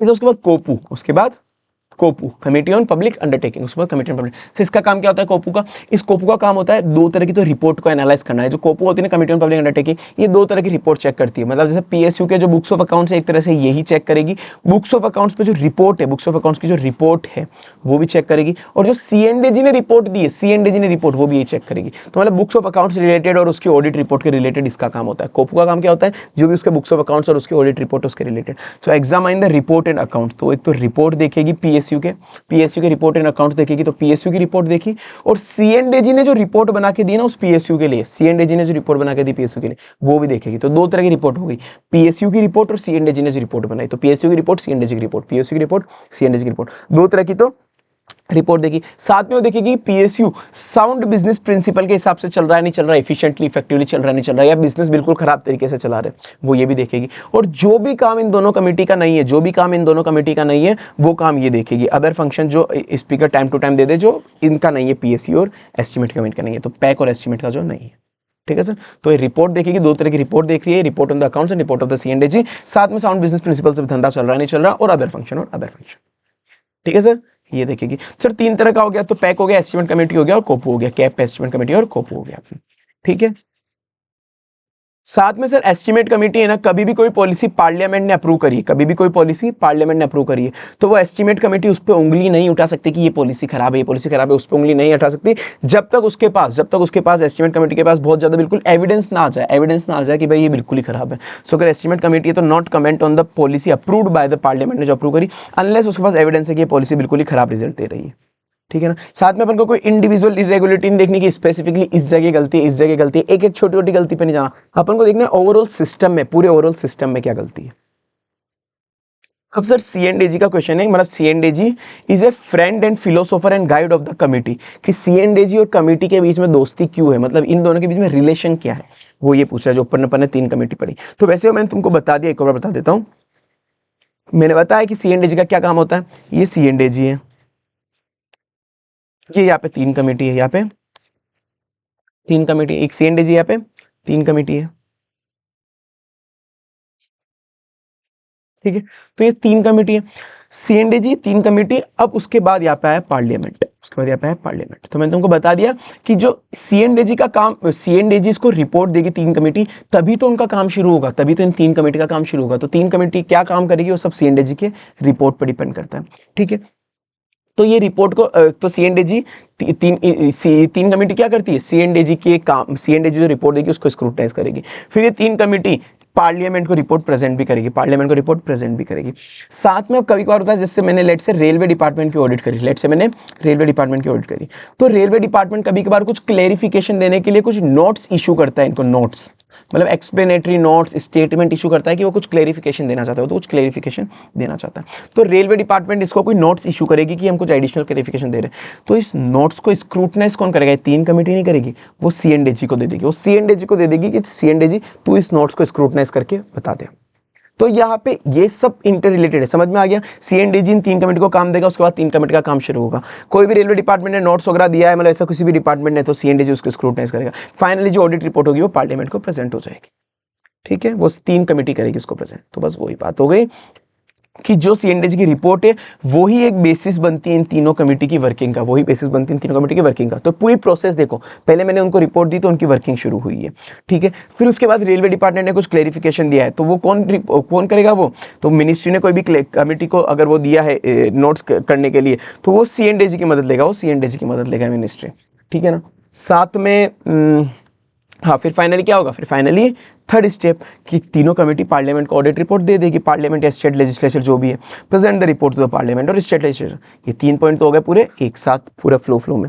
और बाकी एक पॉइंट और ध्यान रख लेना, कभी भी ऐसा हो कि कोई भी रेलवे डिपार्टमेंट या किसी भी डिपार्टमेंट की ऑडिट हुई है जिसको डिटेल में डिस्कस नहीं करा था कमेटी ने, जिसको डिटेल में डिस्कस नहीं करा था कमेटी ने, तो कोई भी ऑडिट रिपोर्ट जिसको डिटेल में डिस्कस नहीं करा था कमेटी ने, तो उस केस के अंदर भी अपन उनसे रिटर्न में आंसर मांग सकते हैं उन कमेटी से, ठीक है। और बाकी वो कमेटी देखेगी मतलब कमेटी इंश्योर करेगी कि कोई भी ऑडिट रिपोर्ट गवर्नमेंट लाइटली ना ले, ठीक है ना, कि वाह यार छोड़ो ना, होगा जो हो जाएगा, ठीक है। अभी देखो कौन सी committee physical and financial performance देखती है कि कंपनी अच्छे से परफॉर्म कर रही है नहीं कर रही, वो कोपू देखती है कि साउंड बिजनेस प्रिंसिपल से चल रही है नहीं चल रही। सर उसके बाद ऑब्जेक्टिव क्या होता है पीएसयू का, ये मैं एंड में आऊंगा, एंड में करते हैं सर, इसको बाद में करते हैं ये, क्योंकि मैं तुमको जब पूरा चैप्टर पढ़ाऊंगा ये ऑटोमेटिक कवर हो जाएगा, ठीक है ना। सर 3 एलिमेंट होते हैं पीएसयू ऑडिट के, मतलब सॉरी यहाँ एलिमेंट क्या होते हैं पीएसयू ऑडिट के, 3 पार्टी होती है ऑडिट जब भी अपन करते हो, 3 बंदे होते हैं उसके अंदर। 3 बंदे कौन होते हैं, ऑडिट करने वाला, ऑडिट करवाने वाला और जिसको अपन को रिपोर्ट देनी है फाइनली। ऑडिट करने वाला, ऑडिट करवाने वाला और जिसको रिपोर्ट देनी है, मतलब गवर्नमेंट हो गया, एक तरह से गवर्नमेंट हो गया। तो ऑडिट करने वाला, ऑडिट करवाने वाला, ऑडिट करवाने वाला और जिसको रिपोर्ट देनी है। तो ऑडिट करने वाला ऑडिटर होता है इसके अंदर, जो होता है सुप्रीम ऑडिट इंस्टीट्यूशन, जिसको अपन बोलते हैं इंडिया में सीएनडीजी। तो सीएनडीजी आईएडी की मदद से ऑडिट करता है, जो उसी का एक डिपार्टमेंट होता है, Indian audits and account department. फिर उसके बाद रिस्पॉन्सिबल पार्टी कौन होती है सर, सामने वाली कंपनी जो भी पीएसयू है वो रिस्पॉन्सिबल पार्टी है, जो फाइनेंशियल स्टेटमेंट वगैरह या फिर जो भी डाटा है वो ऑडिटर को देगी। फिर फाइनली जिसको अपने को रिपोर्ट देनी है तो वो इंटेंडेड यूजर, जिसको रिपोर्ट देनी है। तो सीधी बात है sir, auditor, responsible party, intended user, जिसको ऑडिट करनी है, जिसको ऑडिट करवानी है और जिसको रिपोर्ट इशू करना है। सर वेरिएंस क्या होता है सर, एक वेरिएंस टर्म क्या होगी इसके अंदर। सर वेरिएंस टर्म कुछ भी नहीं है, लेट्स से मेरे पास कोई फाइनेंशियल इंफॉर्मेशन है, फाइनेंशियल स्टेटमेंट नहीं बोला, फाइनेंशियल इंफॉर्मेशन है। लेट्स से मेरे पास trial balance, ledger, general ledger, sales की एंट्री, सेल्स का डाटा, परचेस का डाटा, एक्सपेंस का डाटा, ये सब है। तो मेरे पास कुछ फाइनेंशियल इंफॉर्मेशन है। इस फाइनेंशियल स्टेटमेंट को मैं एज पर एफआरएफ, जैसे इंडेज जिसको बोलते हैं अपन, इंडेज या फिर एएस, एज पर एफआरएफ, इस फाइनेंशियल इंफॉर्मेशन को मैं एज पर एफआरएफ जमाऊंगा, प्रेजेंट करूंगा कि असेट कहाँ पे शो होनी चाहिए, बैलेंस शीट असेट लायबिलिटी का शो होनी चाहिए, सेल्स कैसे रिकॉग्नाइज होगी, मतलब वो पूरा का पूरा accounting treatment as per FRF करूंगा, पूरा accounting treatment as per FRF करूंगा। तो मेरे पास कोई फाइनेंशियल इंफॉर्मेशन है और उसको मैंने एफआरएफ के हिसाब से जमाया, तो वो बन गया फाइनेंशियल स्टेटमेंट। वो क्या बन गया, फाइनेंशियल स्टेटमेंट। तो सर ये जो फाइनेंशियल इंफॉर्मेशन थी मेरे पास, रो डाटा था, इस फाइनेंशियल इंफॉर्मेशन को मैं बोलूंगा सब्जेक्ट मैटर। मेरे पास कोई सब्जेक्ट मैटर है, मैं उसे एफआरएफ के हिसाब से जमा रहा हूं। एफआरएफ होता है क्राइटेरिया, कि किस क्राइटेरिया के अगेंस्ट मैं उसको इवेल्युएट कर रहा हूं, तो अपन जब भी ऑडिट करते हैं तो अपन एक क्राइटेरिया होता है कि अपन फाइनेंशियल स्टेटमेंट को कंपेयर करते हैं कि वो एज पर इंडेज बना है नहीं बना, as per इंडेज, as per FRF बना है नहीं बना। अगर एज पर एफआरएफ नहीं बना तो वो ट्रू एंड फेयर नहीं है, तो वही बात है कि अपने पास क्या क्राइटेरिया है उसे इवेल्युएट करने का। तो एक सब्जेक्ट मैटर था अपने पास, उसको अपन ने क्राइटेरिया के अगेंस्ट इवेल्युएट करा, तो उसको फिर जो फाइनल रिजल्ट आया उसको बोलते हैं सब्जेक्ट मैटर इंफॉर्मेशन। तो इसको बोलेंगे सब्जेक्ट मैटर इंफॉर्मेशन, ठीक है सर।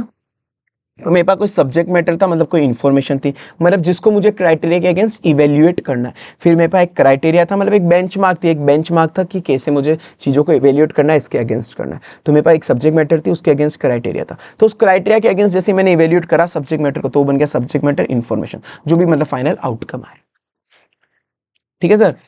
ये हो गया वेरिएंस। अब सर 2 तरह की एंगेजमेंट होती है जो एमसीक्यू में आते हैं, स्पेसिफिकली इनके एग्जांपल पे एमसीक्यू लिख लो, स्पेसिफिकली आ जाते हैं एमसीक्यू। सर दो तरह की एंगेजमेंट होती है।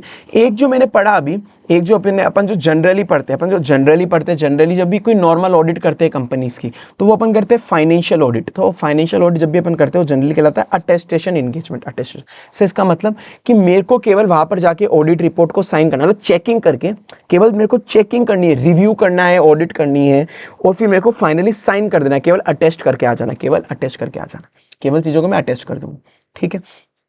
पर मतलब यहां पर जो रिस्पॉन्सिबल पार्टी होती है, मतलब जो मैनेजमेंट, कंपनी का जो मैनेजमेंट होता है, वो फाइनेंशियल स्टेटमेंट बना के देगी। फाइनेंशियल स्टेटमेंट कौन बना के देगा? कंपनी का मैनेजमेंट। मतलब सब्जेक्ट मैटर को इवेल्युएट करेगा क्राइटेरिया के अगेंस्ट, वो कौन करेगा? वो मैनेजमेंट करेगा। सब्जेक्ट मैटर को क्राइटेरिया के अगेंस्ट इवेल्युएट कौन करेगा? वो मैनेजमेंट करेगा। तो वो होता है अटेस्टेशन एंगेजमेंट, जो फाइनेंशियल ऑडिट इसका एग्जांपल है, एमसीक्यू में आ जाता है। पर सर अगर यही मैं बोलूं direct reporting engagement, direct reporting engagement में ये होता है कि जो ऑडिटर होता है, ऑडिटर वो सब्जेक्ट मैटर को क्राइटेरिया के अगेंस्ट इवेल्युएट करता है, वो सब्जेक्ट मैटर को क्राइटेरिया के अगेंस्ट इवेल्युएट वो करता है। मतलब एक तरह से जो भी डाटा बनाना है, फाइनल फाइनेंशियल स्टेटमेंट जैसा जो भी डाटा बनाना है, वो ऑडिटर खुद बनाता है, वो ऑडिटर खुद बनाता है। तो auditor is who measure the evaluate the subject matter. तो एक एग्जांपल इसके परफॉर्मेंस ऑडिट और कंप्लायंस ऑडिट, परफॉर्मेंस ऑडिट और कंप्लायंस ऑडिट, परफॉर्मेंस ऑडिट और कंप्लायंस ऑडिट, ठीक है। एमसीक्यू में एग्जांपल आ जाएंगे। चलो सर, प्रिंसिपल क्या होते हैं सर पीएससी ऑडिट के? पीएससी ऑडिट के फालतू इतना इंपॉर्टेंट नहीं है, इसको बी कैटेगरी डाल दो, पर एक बार जल्दी जल्दी देख लेते हैं। सर कुछ जनरल प्रिंसिपल होते हैं पीएससी ऑडिट करते हो, मुझे कुछ जनरल प्रिंसिपल ध्यान रखना है। क्या जनरल प्रिंसिपल ध्यान रखना है? कि जो तुम्हारे भी सीए इंटर होती है ना, पहले होती थी आईपीसीसी, पहले होती थी आईपीसीसी बोलते थे उसको। तो मैंने आईपीसीसी में ही पढ़ लिया था, मैंने आईपीसीसी में ही पढ़ लिया था कि जो भी ऑडिट रिस्क होगी, ऑडिट रिस्क एंड मटेरियलिटी का documentation, audit risk and materiality का documentation, audit risk and materiality का डॉक्यूमेंटेशन ऑडिट टीम करेगी, ऑडिट टीम करेगी। तो मैंने आईपीसीसी में ही पढ़ लिया था कि ऑडिट रिस्क और मटेरियलिटी का डॉक्यूमेंटेशन, मैंने आईपीसीसी में ही पढ़ लिया था कि ऑडिट रिस्क और मटेरियलिटी का डॉक्यूमेंटेशन ऑडिट टीम करेगी। मैंने आईपीसीएस में पढ़ लिया था कि ऑडिट रिस्क और मटेरियलिटी का डॉक्यूमेंटेशन आईटी टीम करेगी, ऑडिट टीम करेगी। मैंने आईपीसीएस में पढ़ लिया था कि ऑडिट रिस्क और मटेरियलिटी का डॉक्यूमेंटेशन ऑडिट टीम करेगी, ऑडिट टीम करेगी। तो बस यही कुछ जनरल प्रिंसिपल आपको ध्यान रखने हैं। मैंने आईपीसीसी में ही पढ़ लिया था कि ऑडिट रिस्क और मटेरियलिटी का डॉक्यूमेंटेशन ऑडिट टीम करेगी, ऑडिट टीम करेगी। तो क्या जनरल प्रिंसिपल ध्यान रखना है आपको? इंडिपेंडेंस, आईपीसीसी इंडिपेंडेंस फॉलो करना है। पी से प्रोफेशनल जजमेंट लगाना है, सी से कम्युनिकेशन करना है अच्छे से मैनेजमेंट से, सी से कंट्रोल, क्वालिटी कंट्रोल लगाना है। फिर बाकी ऑडिट रिस्क आपको देखनी है, मटेरियलिटी आपको देखनी है, डॉक्यूमेंटेशन करना है और ऑडिट टीम अच्छे से सेलेक्ट करनी है। तो बस वो हो गया, मैंने आईपीसीसी में देख लिया था। आई से इंडिपेंडेंस, पी से प्रोफेशनल जजमेंट, पी से प्रोफेशनल जजमेंट, सी से कंट्रोल, क्वालिटी कंट्रोल, सी से क्वालिटी कंट्रोल, फिर एक और सी से कम्युनिकेशन, एक और सी से कम्युनिकेशन। तो मैंने आईपीसीसी में ही पढ़ लिया था कि ऑडिट रिस्क और मटेरियलिटी, ऑडिट रिस्क और मटेरियलिटी का डॉक्यूमेंटेशन ऑडिट टीम करेगी, ठीक है sir. Principle related to audit process, ये तो थे जनरल प्रोसेस, ऊपर पड़ेगी कौन से जनरल प्रिंसिपल ध्यान रखने हैं। अब कौन कौन से प्रिंसिपल अपन को ध्यान रखने हैं with related to audit process, की ऑडिट के प्रोसेस लगाते वक्त क्या प्रिंसिपल ध्यान रखें, इतना इंपॉर्टेंट नहीं है, पर एक बार जल्दी पढ़ लेते हैं। बी कैटेगरी डाल दो जल्दी, कि पहले अपन को ऑडिट को प्लान करना है। बहुत सिंपल है, पहले अपन को ऑडिट को प्लानिंग करनी है। कोई भी ऑडिट करने के पहले, कोई भी ऑडिट करने के पहले अपन पहले ऑडिट की प्लानिंग करते हैं, अपन पहले ऑडिट की प्लानिंग करते हैं। या देखो एक और चीज बता दूं मैं तुमको, आई नो मैं थोड़ा जल्दी जल्दी कर रहा हूँ, मतलब फास्ट चल रहा हूँ, तो भाई बैच का नाम भी तो फास्ट ट्रैक है, बैच का नाम भी तो फास्ट ट्रैक है, समझो ना। पर मैं सब कुछ कवर कर रहा हूँ, समझा भी रहा हूँ, याद भी करा रहा हूँ यार, ऐसे तो मत करो। फास्ट ट्रैक में जल्दी जल्दी तो करूंगा, पर नहीं सर हमको बहुत धीरे धीरे आराम से पढ़ना है, जैसे नॉर्मल बैच में अपन पढ़ते हैं। तो आप हमारा बैच अवेलेबल है, एक एग्जाम ओरिएंटेड बैच अवेलेबल है, एग्जाम ओरिएंटेड, एक रेगुलर बैच अवेलेबल है। दोनों में से कोई सा भी ले सकते हो, दोनों ही धीरे धीरे पढ़ाए, दोनों में से कोई मतलब आपको ज्यादा डिफरेंस नहीं मिलेगा, मतलब दोनों में धीरे धीरे पढ़ाए। आप दोनों में से जो भी आप कंफर्टेबल हो ले सकते हो, उसमें सब कुछ अपन ने आराम से कराया, क्वेश्चन आंसर एमसीक्यू सब कुछ, एक एक चीज बिल्कुल प्यार से कवर करिए, क्वेश्चन भी एक एक पढ़ पढ़ के कराया, सब कुछ कराया, ठीक है ना। तो आप चाहो तो आप इनको ले सकते हो, अगर आपको थोड़ा भी जल्दी लग रहा हो तो, ठीक है ना। इसमें एमसीक्यू याद, रट्टाफिकेशन सब समझाना सब हुआ। और सर फास्टैग में भी मैंने बोला क्योंकि जल्दी कराते हैं फास्टैग में, तो जो और सर बाकी ना एक मैं आपको चीज बता दूं, वैसे मैंने आपको पहले भी बताया था, हर बार बताता हूं सर। देखो आपको पूरा का पूरा फ्री फास्ट ट्रैक बैच तो मिल ही रहा है एक तरह से, ठीक है ना, पूरा फ्री फास्ट ट्रैक है मिल ही रहा है, जिसमें अपन कर रहे देखो चीजें यार, देखो फ्री फास्ट ट्रैक बैच है तो मतलब ऐसा नहीं फास्ट ट्रैक है, मतलब मेन तो फास्ट तो होगा ही होगा ना चीज यार, समझो तुम वो चीज समझ रहे होंगे ना। फास्ट के बिना मैं कैसे कर लूंगा, फिर फास्ट ट्रैक का मतलब क्या रहा, वरना रेगुलर बैच पढ़ा है, एग्जाम ओरिएंटेड पढ़ा है, तुम वो देखो, वरना वो लोगे तो मैंने फिर आराम आराम से कराया वहां पर तो सब कुछ। अभी फास्ट है, थोड़ा दौड़ना तो पड़ेगा, पर फिर भी आई होप सब समझ आ रहा होगा। तो मैंने आपको बोला है दो पोर्शन होते हैं, देखो यार ऑडिट के, एक अदर ऑडिट पोर्शन होता है जनरल, मैं तुमको ऑनेस्ट बताऊंगा, देखो सब कुछ ऑनेस्ट ऑनेस्ट बताऊंगा मैं तुमको। एक अदर ऑडिट होता है एक जनरली पोर्शन, और एक पोर्शन होता है अपना जो स्टैंडर्ड्स होते हैं, स्टैंडर्ड्स ऑन ऑडिटिंग बोल दो, जो चैप्टर नंबर 1 से लेके चैप्टर 11 तक है, ऐसे एसआरई एसआरएस एसआरई। तो ये अदर ऑडिट तो फास्ट ट्रैक के अंदर बड़े ही प्यार से, बड़े ही अच्छे से सब कुछ कवर होगा। इसका मैं बोल रहा हूँ कि इसके अलावा और कुछ देखना ही नहीं है, क्योंकि वो बहुत सही है। ये मैं बहुत अच्छे से करा सकता हूँ फास्ट ट्रैक में, बहुत अच्छे से कराऊंगा भी। इसके अलावा कुछ नहीं देखना। रही बात इंगेजमेंट स्टैंडर्ड, जिसको बोलते हैं अपन इंगेजमेंट स्टैंडर्ड, जो एसए होता है, एसआरई होता है, एसआरएस होता है, एसएई होता है। देखो मैं कोशिश करूंगा फास्ट ट्रैक में कराऊं, पर ये वाले ना मैं केवल तुमको मैराथन वे में करा पाऊंगा। मैं ऐसा नहीं छोड़ूंगा, मैं तो कराऊंगा मेरे तरह से। ये वाले तो बिल्कुल फास्ट ट्रैक में अच्छे से कराऊंगा, पर ये वाले थोड़ा मैराथन वे में, क्योंकि इंगेजमेंट स्टैंडर्ड ये अकेले 50 मार्क्स के आते हैं। ये अकेले 50 मार्क्स के आते हैं भाई, बहुत ज्यादा। समझो तुम 50 मार्क्स। आईसीएस में इतना डीप में घुसता है, इन्हीं में स्पेसिफिक बोल रहा हूँ। ये तो मैं बोल रहा हूँ इनकी तो कोई दिक्कत ही नहीं है, इसमें तुम भूल जाओ, मैं कराऊंगा सब ठीक है। इनके अंदर आईसीएस इतना डीप में घुस जाता है, कभी इतना डीप के अंदर घुस जाता है कि तुम कहीं ना कहीं एमसीक्यू वगैरह से वरना कॉम्प्रोमाइज कर जाओगे इसके अंदर, मुझे वो लगता है। तो वो मैं फास्ट ट्रैक में करा भी दूंगा ना, यूट्यूब पे घास काटना हो जाएगा। सीधी बात है, तुमको भी फिर एग्जाम देने के बाद मजा नहीं आएगा, और मेरे को भी मेरा भी कहीं ना कहीं नाम जाएगा, खराब होगा, गया ये पढ़ाया उसमें से क्या हो गया, वो मुझे भी तो देखना पड़ेगा, और तुमको भी, तुम्हारा भी नुकसान होगा उसमें। तो इस केस के अंदर मैं तुमको मैराथन बिल्कुल प्रोवाइड कराऊंगा, जो बच्चों का है कि नहीं मैं मेरी तरफ से कराऊंगा।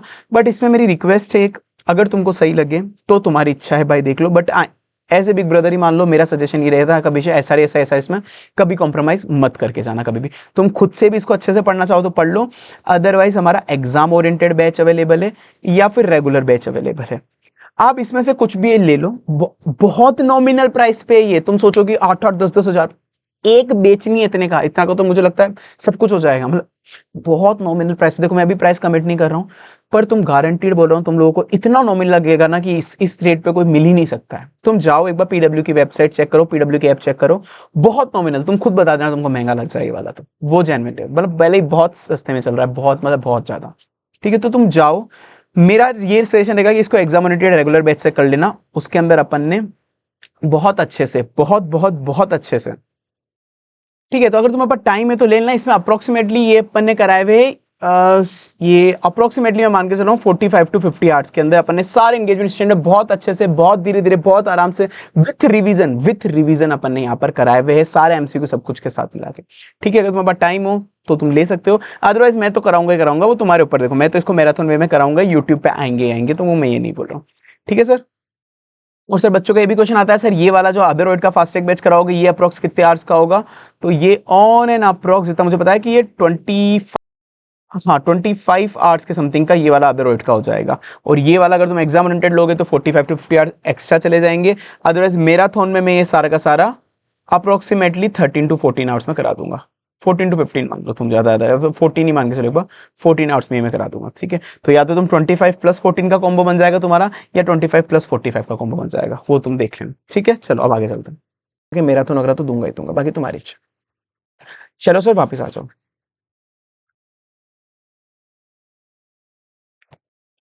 सर प्लानिंग अपन ऑडिट कैसे करते हैं? प्रिंसिपल ऑडिट प्रोसेस के लिए अपन ऑडिट प्रोसेस के लिए क्या जनरल प्रिंसिपल लगाते हैं? सबसे पहले कोई भी ऑडिट करता हूं तो पहले प्लानिंग करता हूं, प्लानिंग करने के बाद में ऑडिट असली में कंडक्ट करता हूं, फिर एंड में रिपोर्टिंग कर देता हूं, एंड में रिपोर्टिंग करता हूं। वही तो बात है, पहले प्लानिंग करा, फिर एग्जीक्यूशन करा, फिर रिपोर्ट करा, बस वो का वही, फिर वो का वही है। प्लानिंग करते हुए मुझे बस कुछ बेसिक चीजें देखनी होती है, वही फालतू सी चीजें, ज्यादा लोड मत लो। टर्म्स ऑफ एंगेजमेंट सबसे पहले ऑडिट करूंगा मैं, तो सबसे पहले टर्म्स ऑफ एंगेजमेंट मुझे देखा, तो मेरी ऑडिट की टर्म्स क्या है, फिर मैं अंडरस्टैंडिंग लूंगा, क्या अंडरस्टैंडिंग लूंगा कि कहां पर रिस्क हो सकता है, कहां पर फ्रॉड हो सकता है। मैं अंडरस्टैंडिंग लूंगा एंटिटी के बारे में, कि कहां पर रिस्क हो सकता है, कहां पर फ्रॉड हो सकता है। मैं अंडरस्टैंडिंग लूंगा एंटिटी के बारे में, कहां पर रिस्क हो सकता है, कहां पर फ्रॉड हो सकता है। तो पहले मैंने टर्म्स ऑफ एंगेजमेंट समझी, फिर मैंने अंडरस्टैंडिंग ली कि कहां पर रिस्क हो सकता है, कहां पर फ्रॉड हो सकता है, और उस हिसाब से मैं ऑडिट प्लान बनाऊंगा, तो बस वो अंडरस्टैंडिंग लेना एंटिटी की, रिस्क असेसमेंट कर लेना, कहां पे फ्रॉड हो सकता है, और ऑडिट प्लान बनाना। तो मैंने टर्म्स ऑफ एंगेजमेंट देखा, अंडरस्टैंडिंग ली कहां पे रिस्क हो सकता है, कहां फ्रॉड हो सकता है, फिर ऑडिट प्लान बना लिया। ठीक है सर, चल। और एक और चीज मैंने बता दिया भाई तुमको, अब ये इसी बुक से अगर पढ़ना, वैसे तो आईसीआई से पूरी मैच है, तुम चाहो तो आईसीआई मॉड्यूल से पढ़ लो, किसी दूसरे ऑथर की जो आईसीआई से मैच होती है उससे पढ़ लो, तुम्हारी इच्छा है भाई। तुम, मैं तो करवा रहा हूँ वैसे फ्री में, किसी भी पढ़ लेना, पर अगर लेनी हो तो तुम ले सकते हो, पीडब्ल्यू के स्टोर पर अवेलेबल होगी, फिजिक्स वाले स्टोर पर मेरी बुक।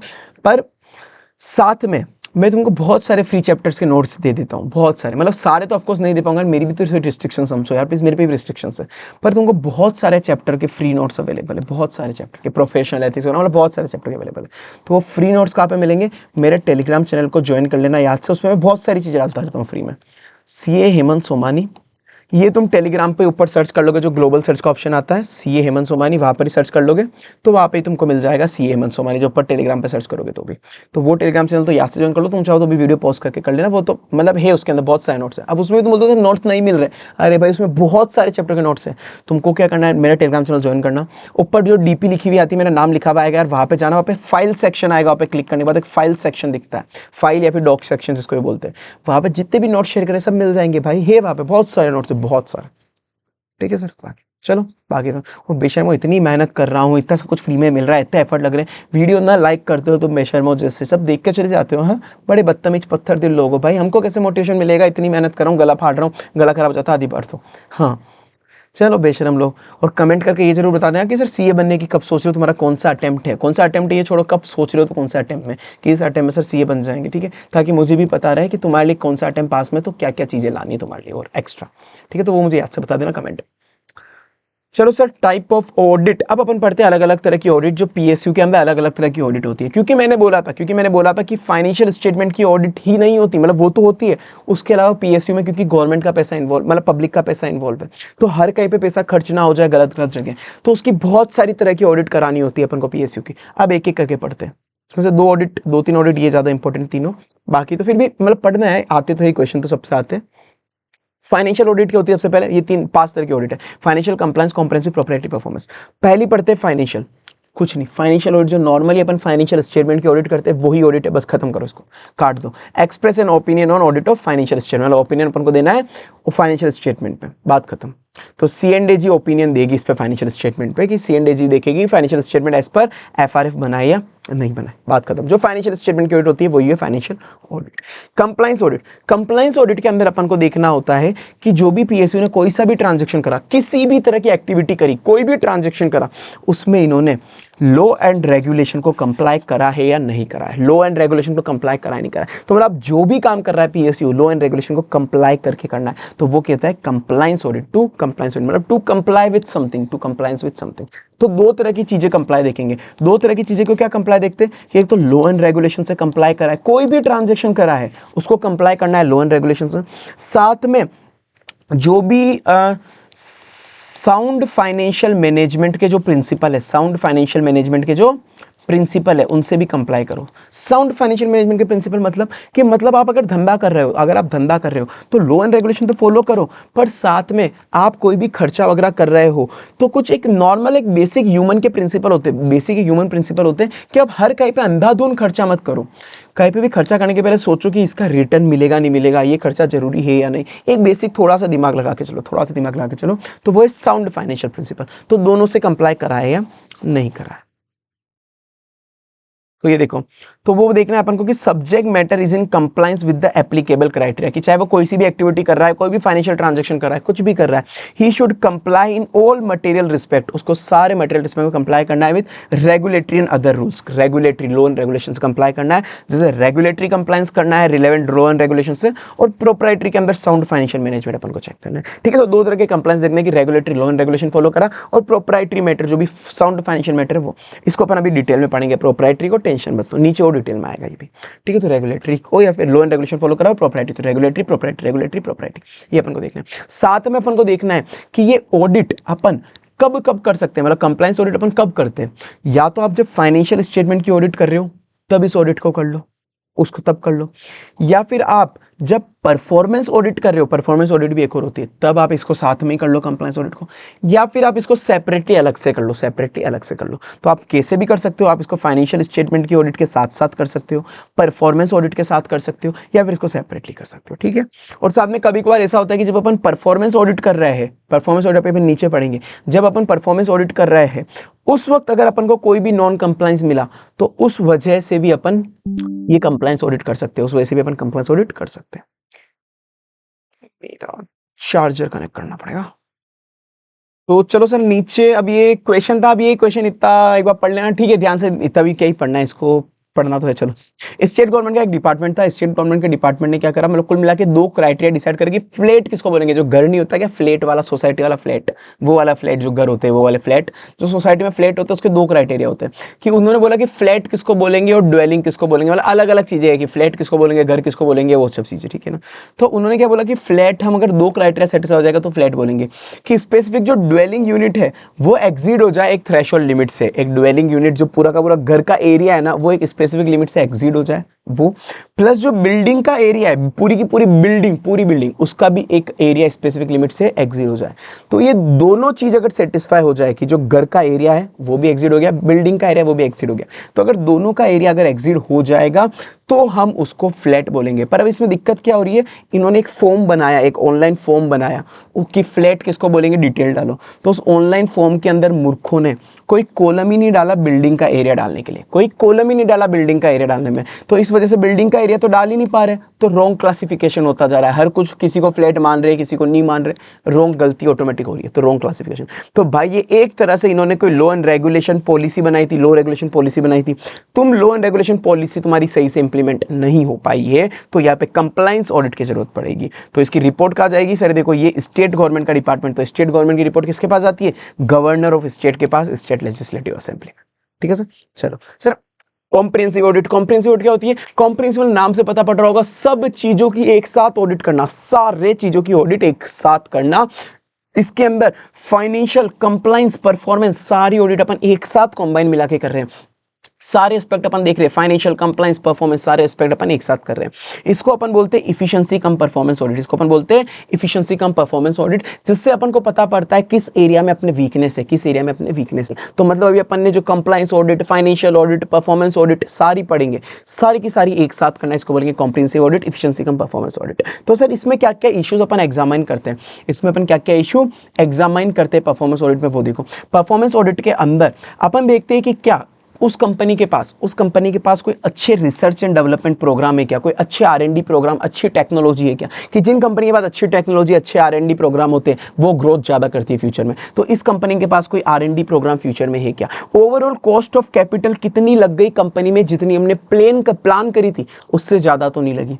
कि मतलब हमने सोचा था 2 करोड़ रुपए लगेंगे, असली में 5 करोड़ लग गए, compare to the approved plan cost. की जो भी कोई काम कर रही है वो PSU कोई काम कर रहा है, तो कैपिटल कॉस्ट ज्यादा तो नहीं लग गई ना जितना अपन ने सोचा था।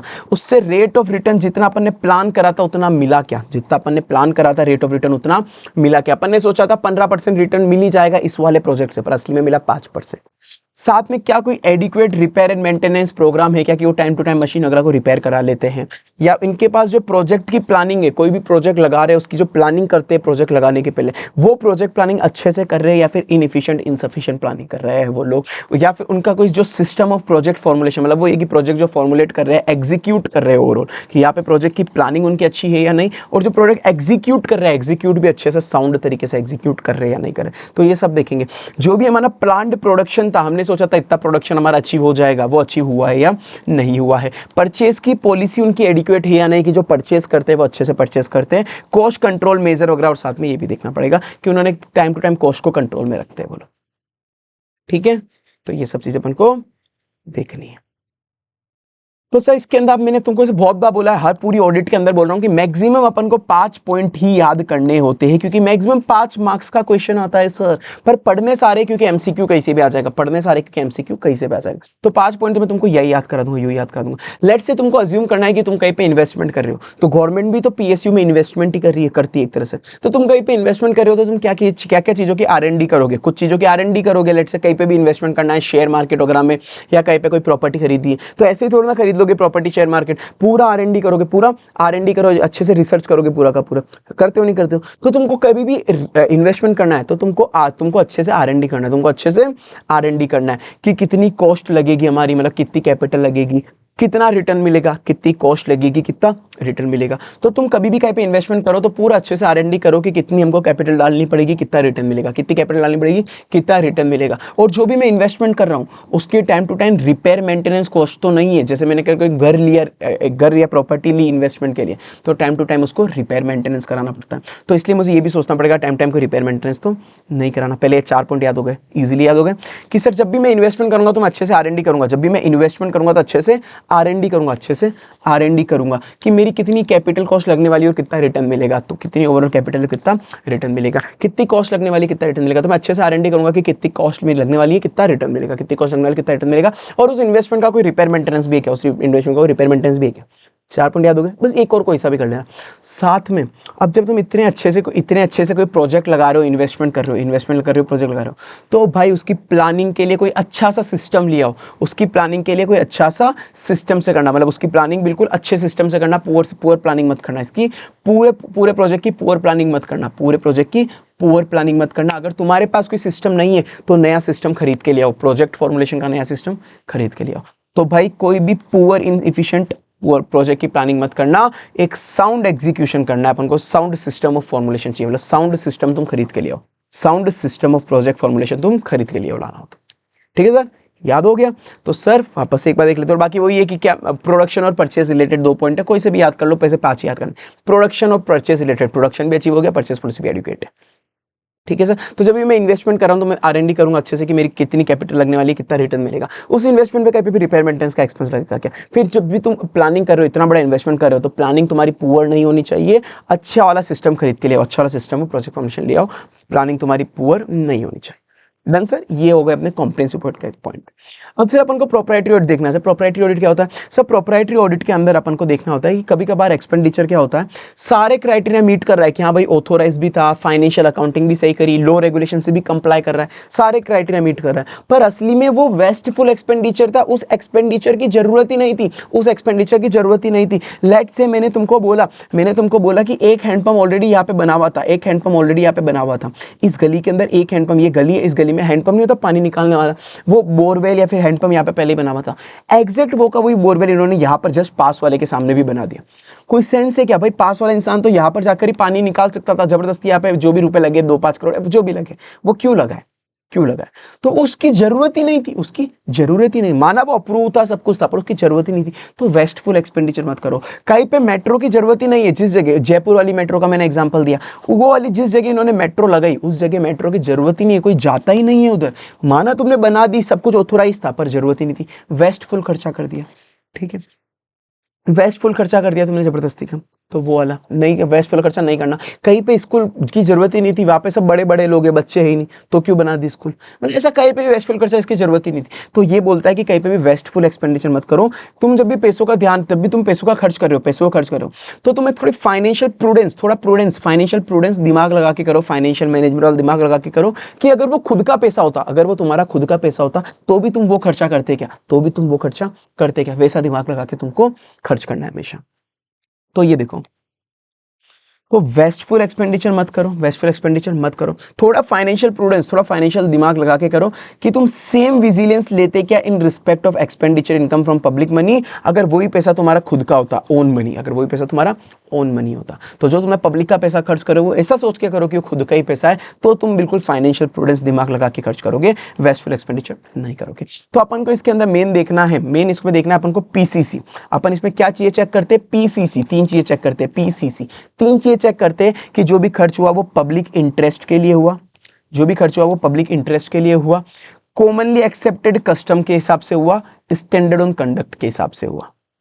पब्लिक इंटरेस्ट के हिसाब से खर्च हुआ, कॉमनली एक्सेप्टेड कस्टम की, कुछ ऐसे कस्टम पॉलिसी वगैरह बनी हुई है कि ये खर्चा तो अपन जनरली करते ही है, तो उसी के हिसाब से हुआ है, और कुछ कोड ऑफ कंडक्ट नहीं होता है, स्टैंडर्ड कंडक्ट बनाए रखते हैं, उसके हिसाब से हुआ। तो PCC, public interest commonly accept custom और conduct, public interest commonly accept custom और conduct, public interest commonly accept conduct और कस्टम। तो public interest custom conduct, public interest custom conduct, public interest custom conduct, public interest custom conduct, public interest custom conduct. कैसे याद रखना है? Public interest custom conduct, public interest custom conduct, public interest custom conduct.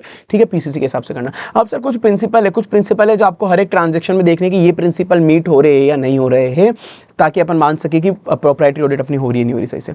तो अपने को ये principal check करने हर एक ट्रांजैक्शन के लिए कि कहीं पे भी पैसा जितनी जरूरत है उससे ज्यादा मत डालो, मतलब वो ये कि जितनी जरूरत है उतना ही डालो, वेस्टफुल एक्सपेंडिचर मत करो, जितनी जरूरत है उतना ही डालो, मतलब not prima facie more than the occasion of demand, जितनी डिमांड है उतनी डालो। कोई भी पैसा गवर्नमेंट एम्प्लॉय खुद के एडवांटेज के लिए खर्च ना करे, कि लेट से खुद के एडवांटेज के लिए कोई भी पैसा खर्च कर रहा है, कि खुद के घर के सामने जबरदस्ती हैंडपंप बना रहा है, पास में 2 घर आगे ऑलरेडी हैंडपंप है, बोरिंग है, पर उसकी बीवी को जाने में जोर आ रहा था 2 घर आगे, तो उसने एक काम करा, गवर्नमेंट के पैसों से खुद के घर के सामने बोरिंग हैंडपंप वगैरह कुछ बना दी।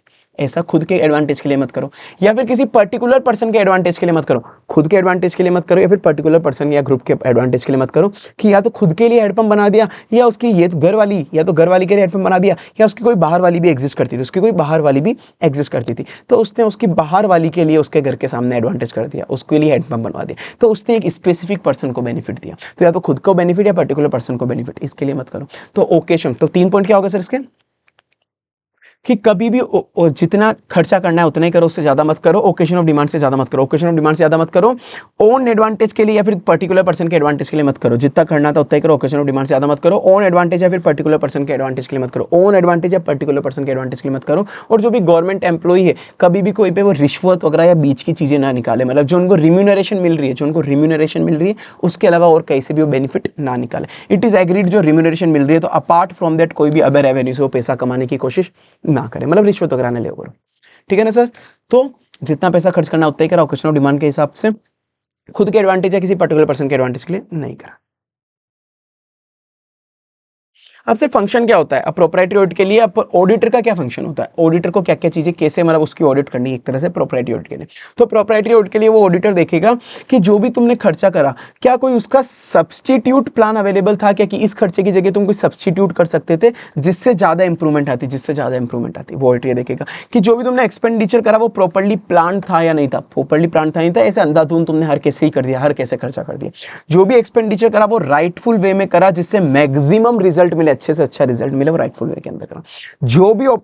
जो भी खर्चा करा वो ऑप्टिमम रिजल्ट मिला, उसका बिल्कुल ऑप्टिमम रिजल्ट मिला, मैक्सिमम रिजल्ट मिला, ऑप्टिमम रिजल्ट मिला, वो पीसीसी मीट कर रहा है नहीं कर रहा, वो खर्चा पीसीसी मीट कर रहा है नहीं कर रहा, पब्लिक इंटरेस्ट, पब्लिक वो का क्या, अच्छा वो नहीं, एक ही यहाँ पे सी, एक ही कस्टम नहीं है इसके अंदर, कस्टम नहीं है, ठीक है, कोई 2 सी हो गए, पब्लिक इंटरेस्ट के हिसाब से और स्टैंडर्ड ऑफ कंडक्ट के हिसाब से पीसीसी मीट कर गया। तो लास्ट वाला पॉइंट हो गया पीसीसी वाला, ठीक है सर। तो इसको याद कैसे करना है, इसको याद करना है sir, substitute the wrong expense habit. तुम्हारे जो गंदी हैबिट है ना, गंदी हैबिट, वो गंदी हैबिट, वो वाली गंदी हैबिट, तो उस गंदी हैबिट को तो सब्सटीट्यूट करो, और जो तुम खर्चा कर रहे हो गंदी हैबिट पे खर्चा कर रहे हो ना, रोज का कितने की आती है, 10 12 15 जो भी, मैं नहीं पीता ना, 10 12 18 15 जो भी आती है वोटेवर, तो वो वाला वो जो खर्चा कर रहे हो तुम गलत एक्सपेंडिचर पे, तो गलत एक्सपेंडिचर तुम कर रहे हो, तो सब्सटीट्यूट करो तुम्हारी रॉन्ग एक्सपेंस की हैबिट को, सब्सटीट्यूट करो तुम्हारी रॉन्ग एक्सपेंस की हैबिट को, और प्लान करो राइट एक्सपेंडिचर, सब्सटीट्यूट करो तुम्हारे रॉन्ग एक्सपेंडिचर की हैबिट को, और प्लान करो राइट एक्सपेंडिचर, ताकि तुम्हारा मैक्सिमम और ऑप्टिमम बेनिफिट हो, ये मैं तुम्हारे भले के लिए कह रहा हूं, मतलब तुम्हारे इंटरेस्ट के लिए कह रहा हूं, मेरा क्या फायदा है, तो मैं तुम्हारे भले के लिए कह रहा हूं, तो मैं क्या बोला, मैं तुमको बोला कि तुम सब्सटीट्यूट करो तुम्हारे रॉन्ग एक्सपेंडिचर की हैबिट को, और प्लान करो राइट एक्सपेंडिचर, सब्सटीट्यूट करो तुम्हारे रॉन्ग एक्सपेंडिचर की हैबिट को, और प्लान करो राइट एक्सपेंडिचर, ताकि तुम्हें ऑप्टिमम और मैक्सिमम बेनिफिट मिले, ये मैं तुम्हारे भले तुम्हारे इंटरेस्ट के लिए कह रहा हूं। तो ये पीसीसी वाला पॉइंट तुम्हारे इंटरेस्ट, पब्लिक इंटरेस्ट के लिए कह रहा हूं, ठीक है सर। तो यहाँ पे मैंने डाल दिया, तुम्हारी ट्रिक भी है यहाँ पे याद करने की, तुम इस ट्रिक से याद, वही है जो मैंने तुमको बोला, तो वही सर, सब्सटीट्यूट करो तुम्हारे रॉन्ग एक्सपेंडिचर की हैबिट को, राइट एक्सपेंडिचर प्लान करो, तो उसका सब्स्टिट्यूट प्लान अवेलेबल था क्या, जो भी एक्सपेंडिचर था उसको प्रॉपर्ली प्लान था या नहीं था, ये मैं तुम्हारे भले के, मतलब ये इससे, ताकि तुम्हें सब्स्टिट्यूट करो रॉन्ग एक्सपेंडिचर की हैबिट को, प्लान करो राइट एक्सपेंडिचर, ताकि जिससे मैक्सिमम और ऑप्टिमम रिजल्ट मिले। क्या इससे मैक्सिमम ऑप्टिमम रिजल्ट मिला है क्या, ये मैं तुम्हारे भले तुम्हारे इंटरेस्ट के लिए कह रहा हूँ, ये मैं पब्लिक इंटरेस्ट मतलब तुम्हारे इंटरेस्ट के लिए कह रहा हूँ, ठीक है सर। अब प्रॉब्लम क्या क्या है, प्रोप्राइटरी ऑडिट में प्रॉब्लम क्या है सर, ये प्रोप्राइटरी ऑडिट में कुछ प्रॉब्लम आती है हमको ऑडिट करते वक्त, क्या ऑडिट करते वक्त प्रॉब्लम आती है कि सर दिक्कत ये ना, प्रोप्राइटरी ऑडिट एक बहुत ही जजमेंटल टर्म है, जो चीज मेरे लिए सही हो सकता है तुम्हारे लिए गलत हो, तुम्हारे लिए गलत हो सकता है किसी और के लिए सही हो, तुम्हारे लिए सही हो किसी और के लिए गलत हो, ऐसा कुछ भी हो सकता है कि अब यार ये तो एक जजमेंटल टर्म है कि असली में ये वेस्टफुल है या नहीं, ये खर्चा करने की जरूरत थी या नहीं थी, वो तो एक जजमेंटल टर्म है, तो सब लोगों के लिए डिफर करते हैं। तो अपन प्राइवेट कंपनी की ऑडिट तो इजीली कर सकते हैं, प्राइवेट कंपनी में तो केवल पैसों को चेक करना होता है, पर गवर्नमेंट कंपनी में दिक्कत पड़ती है कि असली में वो खर्च करने की जरूरत थी नहीं थी, ये टर्म हर जगह एप्लीकेबल नहीं हो सकती, पब्लिक सेक्टर में शायद अवेलेबल नहीं हो सकती, प्राइवेट में तो फिर भी कर ले अपन, ठीक है ना। तो असली में वो खर्चा करना चाहिए था, नहीं करना चाहिए था। जैसे लेट से कभी कभार अगर मोदी जी कहीं पे फ्लाइट से उड़ के जाते हैं खुद के जेट से, तो कुछ लोग उनका बहिष्कार करते हैं कि फ्लाइट से उड़ के गए, इतना ज़्यादा पैसा लग गया। तो पर कुछ लोग उनकी तारीफ करते हैं कि भाई अच्छी बात है, फ्लाइट से उड़ के गए तो टाइम बच गया, उनका टाइम कीमती, उनका टाइम कीमती, कॉस्ट ज़्यादा लगी पर टाइम बच गया। तो सब लोगों का अलग अलग व्यू होता है, सब लोगों का अपना अपना अलग अलग व्यू होता है। तो इसलिए प्रोप्राइटरी ऑडिट डिफिकल्ट होती है। तो ये एक मोरल टर्म है, ये एक मोरल टर्म है। अपन फाइनेंशियल अकाउंट्स तो इजीली वेरीफाई कर सकते हैं, पर ना प्रोप्राइटरी ऑडिट में दिक्कत आती है, प्रोप्राइटरी ऑडिट में दिक्कत आती है, क्योंकि मैंने बोला एक जजमेंटल टर्म है, सब्जेक्टिव टर्म है। सब्जेक्टिव टर्म है, सब लोगों के लिए अलग अलग दिमाग लगाते हैं, सब लोगों का अलग अलग दिमाग आता है। तो जो मैंने बोला अपन को इसमें पीसीसी चेक करना है, PCC public interest commonly accepted customer, तो वो हर लोगों के लिए अलग अलग ही, कोई खर्चा बोलेगा पब्लिक इंटरेस्ट के लिए, कोई बोलता है ये खर्चा पब्लिक इंटरेस्ट के लिए है, कोई मना कर देता नहीं है। ठीक है, तो एक मोरल टर्म है। फाइनेंशियल अकाउंट्स तो अपन इजीली वेरीफाई करते हैं, पर प्रोप्राइटरी में दिक्कत आती है। ये एक सब्जेक्टिव टर्म है कि पीसीसी क्या होगा वो पता नहीं पड़ता। तो इसीलिए गवर्नमेंट डिपार्टमेंट पे अपन डायरेक्टली अप्लाई नहीं कर सकते, प्राइवेट सेक्टर पे तो फिर भी कर दे, प्राइवेट सेक्टर पे कुछ भी कर दे। तो एक मोरल टर्म है, वही जैसे ट्रैवल बाय एयर का मैंने तुमको एग्जांपल दी। ठीक है सर, चलो। और सर यही प्रोप्राइटरी ऑडिट, प्रोप्राइटरी एलिमेंट के अंदर, प्रोप्राइटरी एलिमेंट के अंदर कंपनीज एक्ट के अंदर कुछ रिपोर्टिंग होती है। अगर तुमको याद हो जो अपने पढ़ा था कारो चैप्टर के अंदर, section 143 subsection 1 of companies act, कुछ प्रोप्राइटरी मैटर की इंक्वायरी होती है उसके अंदर, वो वाला। तो वो अपन को वाला रिपोर्टिंग होती है, वो वाला भी यहाँ पर ही कवर होता है प्रोप्राइटरी एलिमेंट। कारो के अंदर भी ये वाले जो क्लोजेस है वो वाले भी इधर ही कवर होते हैं। ठीक है ना, चलो। परफॉर्मेंस ऑडिट अब अपन पढ़ते हैं, आखिरी बचा है परफॉर्मेंस ऑडिट, तो आखिरी अपना यही आखिरी बचा है परफॉर्मेंस ऑडिट। फिर से चैप्टर हो ही गया लगभग, अब तो कुछ बचा नहीं अपना। सर परफॉर्मेंस ऑडिट क्या होती है? परफॉर्मेंस ऑडिट मतलब पीएसयू की परफॉर्मेंस चेक करना। अरे कहा गया, प्रोप्राइटरी पे आ गया। पीएसयू की परफॉर्मेंस चेक करना कि वो पीएसयू अच्छे से चल रहा है नहीं चल रहा।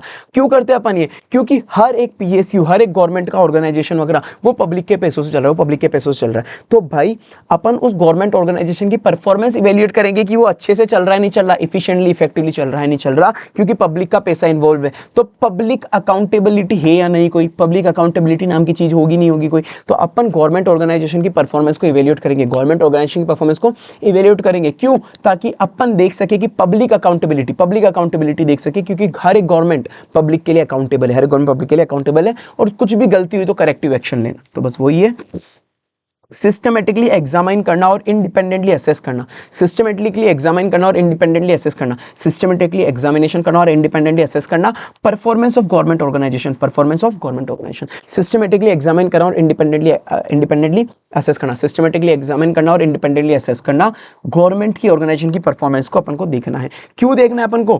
पीडीसी अपन ऊपर पढ़ा था प्रोप्राइटरी में, पीसीसी यहाँ पर है पीडीसी में क्या है?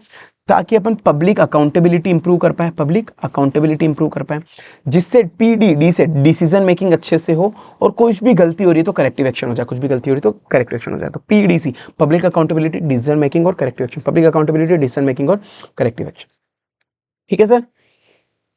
तो वही अकाउंटेबिलिटी अपन को चाहिए होती है कि गवर्नमेंट का टैक्स का पैसा, अपन अपने टैक्स का पैसा है, वो सब चीजें। तो अब इसके अंदर अपन को तीन चीजें चेक करनी होती है स्पेसिफिकली परफॉर्मेंस में। तीन चीजें होती है, ई इफिशिएंट, तीन ई होते हैं, efficiently, effectively, economy, efficiently, effectively, economy, यही है। तो सबसे इकोनॉमी, इफिशिएंटली, इफेक्टिवली। सबसे पहले इकोनॉमी पढ़ते हैं। इकोनॉमी बहुत सिंपल सा पॉइंट है कि जो भी आप खर्चा कर रहे हो वो कम खर्चा करो, मतलब थोड़ा कॉस्ट ऑफ रिसोर्सेस, कम से कम खर्चा लगाओ। ये नहीं कि आप बिना फालतू का पैसा उड़ा रहे हो, इकोनॉमिकली काम करो, थोड़ा इकोनॉमिकली काम करो, सीधी बात है। Minimise the cost of resources, पर कॉस्ट ऑफ रिसोर्सेस कम तो करनी है अपन को, कॉस्ट पैसा कम तो करना है, पर क्वालिटी से कॉम्प्रोमाइज मत कर देना, क्वालिटी से कॉम्प्रोमाइज मत कर देना।